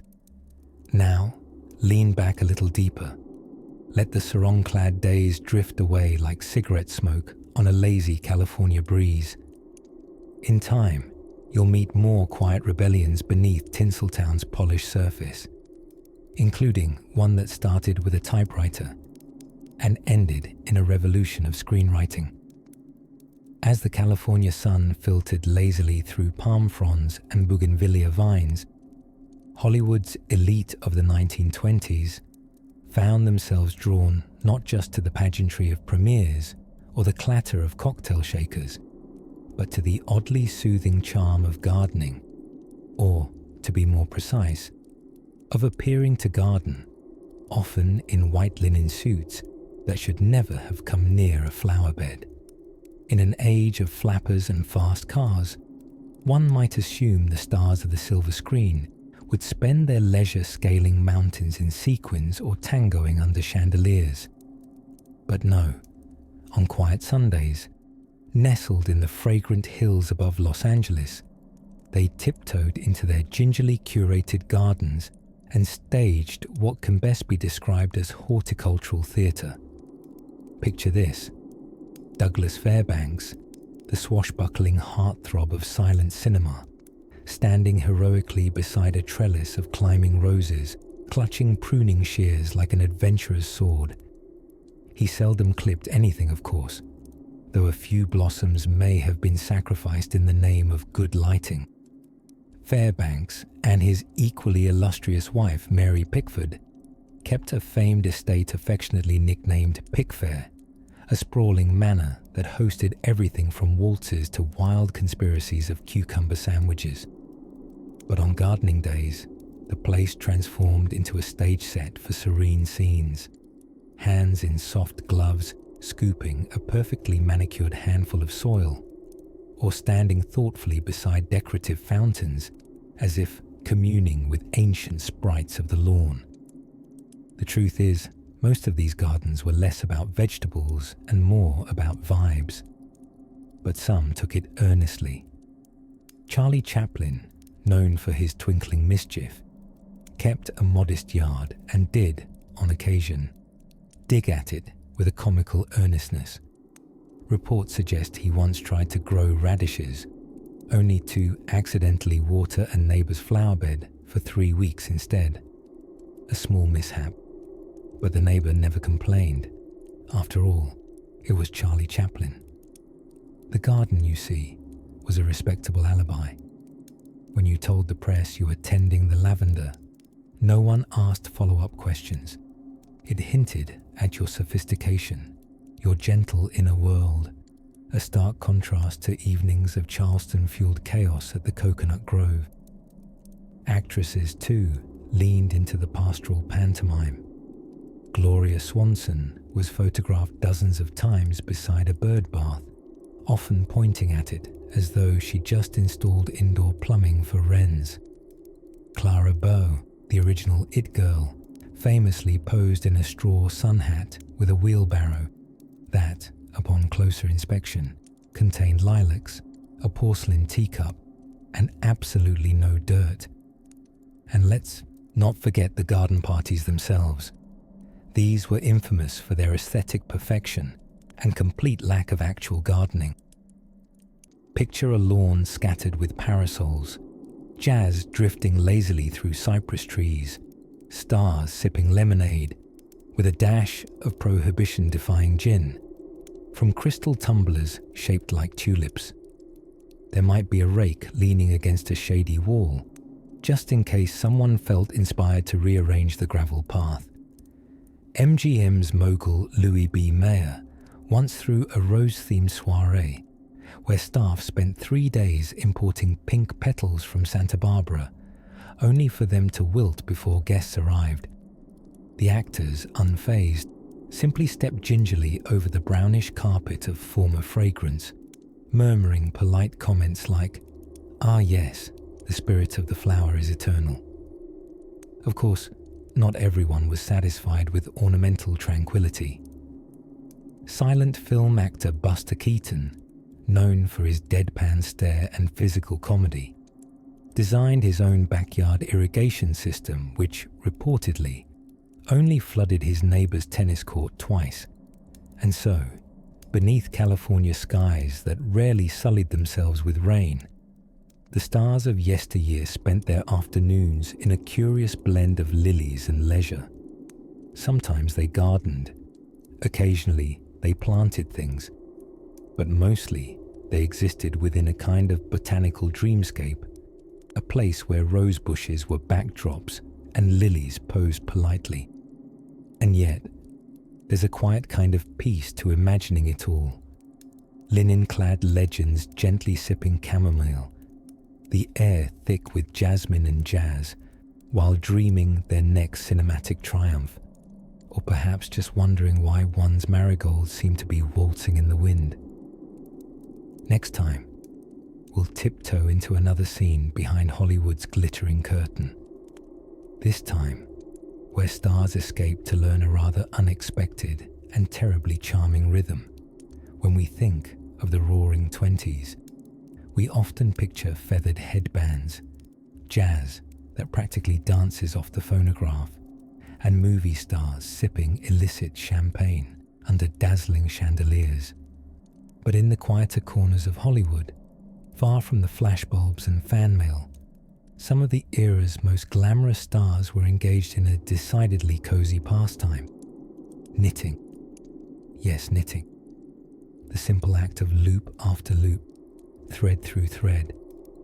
Turns out, it wasn't just for grandmothers and sensible aunts with tea cozies to stitch and upper arms to tone.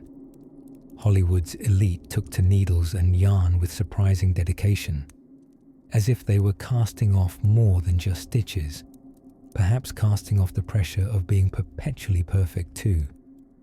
Now, imagine this.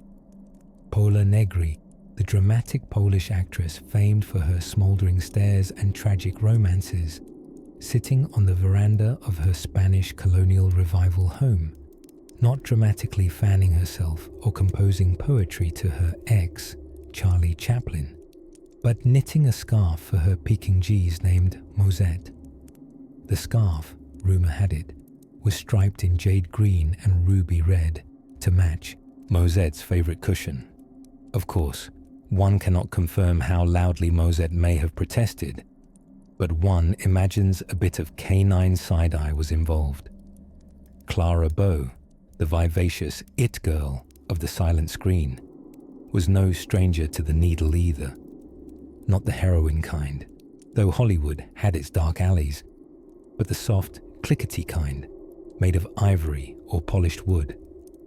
Clara, high-spirited and tireless on camera, found that knitting helped her focus her famously kinetic energy.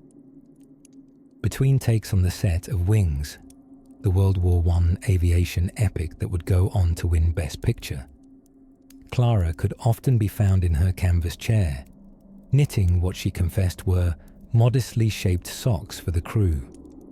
"Nothing fancy," she'd whisper, just practical toes and heels.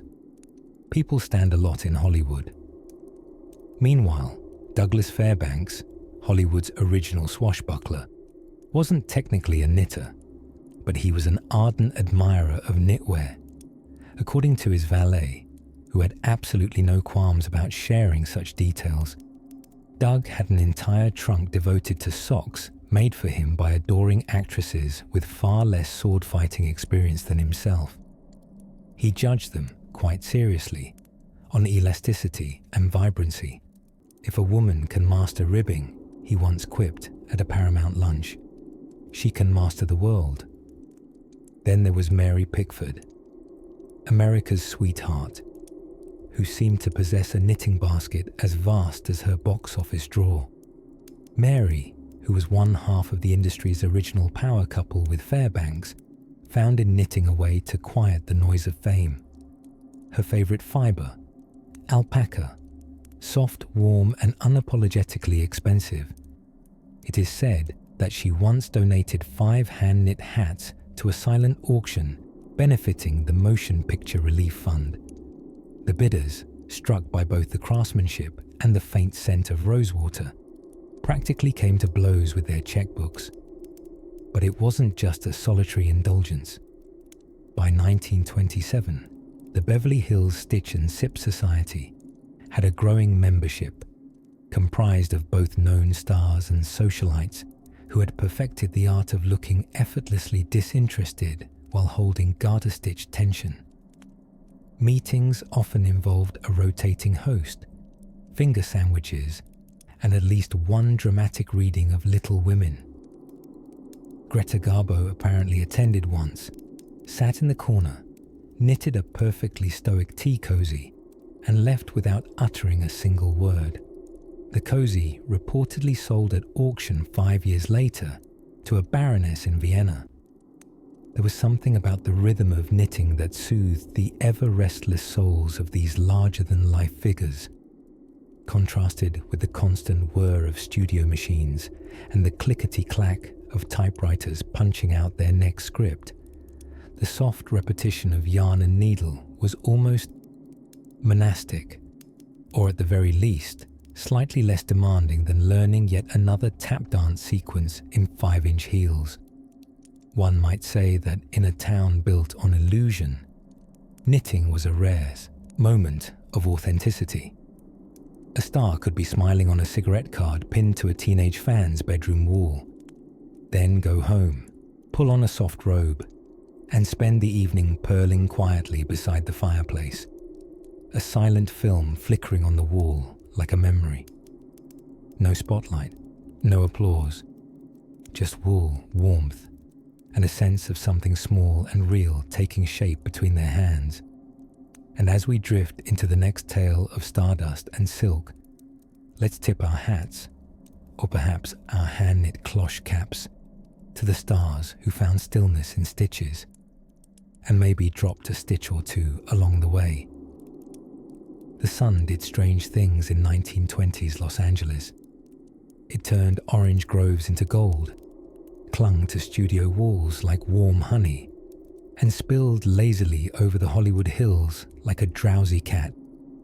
Beneath that gilded glow, our beloved silent screen stars, those celestial beings of sparkle and scandal, had one more indulgence to slip into after a long day of dramatic swoons and perfectly timed monocle drops.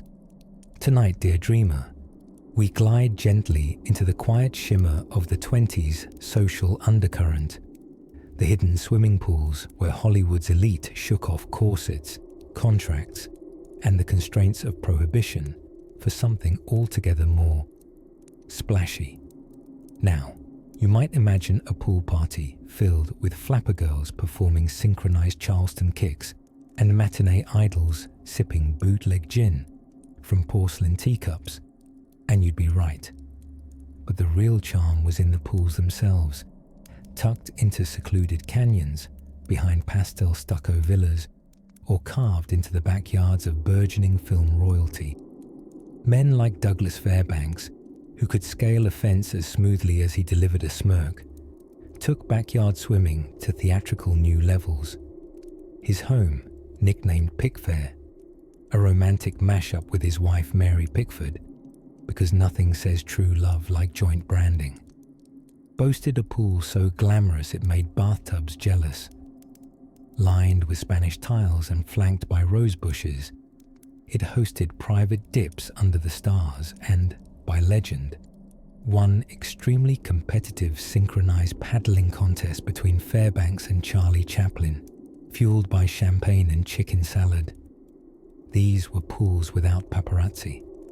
Long before TMZ or flashy paparazzi drones, there was an unspoken rule in the hills. What splashed at sunset stayed beneath the waterline. And my, were those twilight swims a sight. Gloria Swanson, the queen of pout and pearls, often took to floating with a waterproof novel in hand. Knowing she could be dramatic at the drop of a feathered headpiece, many believed she staged mysterious pool entrances while whispering melancholic lines from Ibsen. Some stars became water alchemists, treating their pools with everything from lavender oil to champagne bubbles. Yes, actual bottles, for skin illumination. Ramon Navarro, silver screen heartthrob and reported pool party enthusiast, allegedly declared that water should be as smooth as a lover's sigh. Far away from studio sets and newsreel cameras, the luxuriously private pools became stages of their own. Night swims featured guests adorned not in costumes, but in long silk robes or, daringly, nothing at all. You see, skinny dipping in the 1920s was both decadent and deeply rebellious, especially when done by a woman who'd just been in a morality clause meeting at MGM that morning. But it wasn't all liquid libations and synchronized winking. The pools were places of whispered plans and late-night truths. There are soft rumors that some of the earliest decisions about creating a Hollywood actors' union began over post-swim tea at Harold Lloyd's home. Hollywood may have been all glitz by day, but it was the candle-lit poolside musings that often steered destiny. Some estimates suggest there were over 1,000 private pools in the Hollywood area by the end of the decade. Astonishing for a city still figuring out its plumbing. But pools became not just status symbols, they were sanctuaries. Anita Page reportedly kept a journal where one overly poetic entry reads, "The pool is my mirror, and every ripple deletes a worry." Even the dog's paddle glory of four-legged Hollywood was not excluded. Rin Tin Tin, the silent film canine sensation, had his own custom-built pup-sized plunge pool, shaped like a bone and lovingly tiled with paw prints. Legend says he only swam counterclockwise because he could. And while the parties were lavish, the true magic hovered just after the last drops of laughter faded. In those moonlit moments, when only the crickets and chlorine hummed, the stars had company, their own reflections rippling gently across a surface too calm to lie. Tonight, let your mind rest gently on the stillness of that water, the quiet hush of a canyon breeze through palm fronds, the soft lapping sound of glamour floating aimlessly under a silver sky. Somewhere in those secret hills of yesteryear, laughter echoes faintly between the oleanders, and a single slipper lies forgotten on a diving board. But what came next, dear dreamer, took the stars even higher than their backlit reflections. And that's where we're drifting next, on the final tide of this tale. By the time the sun set on the roaring 20s, casting long shadows between the palm trees lining Sunset Boulevard, most of Hollywood's golden elite had lived more lives in a decade than some of us could fit into 3. But as the music faded and the jazz grew soft, the stars, those gilded beings in satiny gowns and tailored tuxedos, sought peace not in applause or camera flashes, but in the hush of twilight, And so, dear listener, let us slip into the quiet side of stardom, the final delicate petal of this dreamy decade, where even the most dazzling names found comfort in slippers, teacups, and the sheer art of doing absolutely nothing at all. Take the incomparable Greta Garbo, enigmatic, aloof, whispered about in every studio hallway. When not brooding over scripts or reinventing the art of the dramatic pause, Garbo could be found, of all places, wandering the eucalyptus groves of Beverly Hills, alone. She adored solitude. Misunderstood by many and mythologized by nearly everyone else, she often slipped away to spend evenings in what she called active nothingness. That meant long walks at dusk, squeezing orange juice by hand, with a level of seriousness usually reserved for language treaties, and writing vague thoughts about clouds in her diary. Poetic? Absolutely. Productive? Hardly. But Garbo's idle hours became a kind of modern meditation, a prelude to a spa weekend centuries ahead of its time. Then there was Douglas Fairbanks, swashbuckler by day, hammock connoisseur by dusk.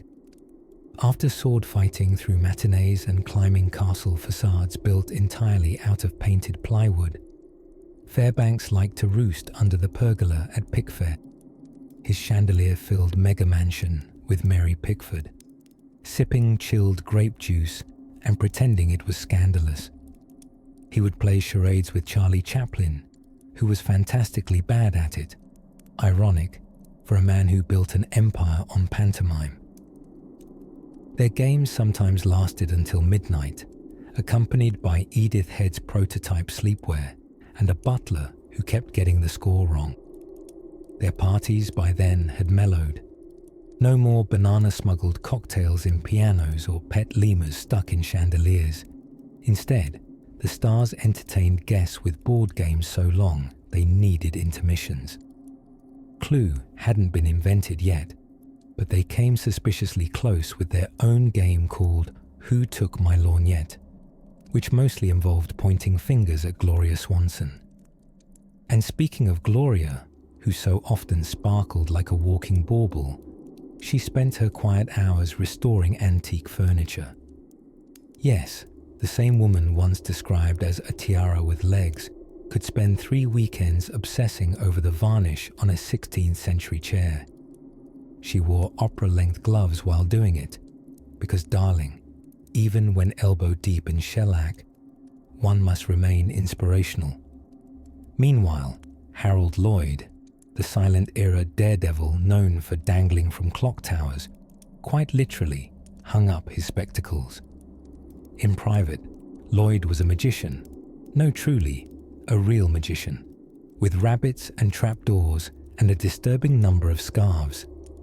His weekends were full of sleight-of-hand practice, chicken salad sandwiches, and inventing small devices to avoid ex-wives. He built a machine that played lullabies to tomatoes in his backyard garden, because he'd read somewhere it might make them sweeter. Even the industry daydreamers needed dreaming time. Writers would retreat into Laurel Canyon bungalows to sip lemon water and argue about metaphors involving dirigibles. Cinematographers gathered in Pebble Gardens, debating how best to light a moonbeam. Gaffers and grips played cards under bare bulbs behind the studio barns, and the sets, now empty of plot and purpose, rested quietly in the moonlight, like ships waiting for tides that would never come. The roaring pace of it all, of flappers and fondues, of feather bows and phonographs, finally slowed its wild waltz, and the last free evenings of the decade became a shared secret among the stars. They'd lived loudly, yes, but like any good movie, it was the ending, the soft fade to black, that made the story linger. By 1929, as the first talkies found their voice and the clock began balancing into a new decade, the brightest stars of old Hollywood grew softer at their edges. They weren't fading. No, not at all. They were settling into a quieter rhythm, one where the garden smelled sweet with jasmine, the pillows were fluffed feather high, and the hum of a phonograph became the heartbeat of the house. And so now, dear dreamer, let your thoughts glide gently along the silvery trail of moonlight, once walked by Gilda, Greta, and Doug. Let their elegant yawns, their sleepy winks, and their not-so-boring habits of peace lull you into restful reverie, because even the stars needed to sleep, and now, so do you.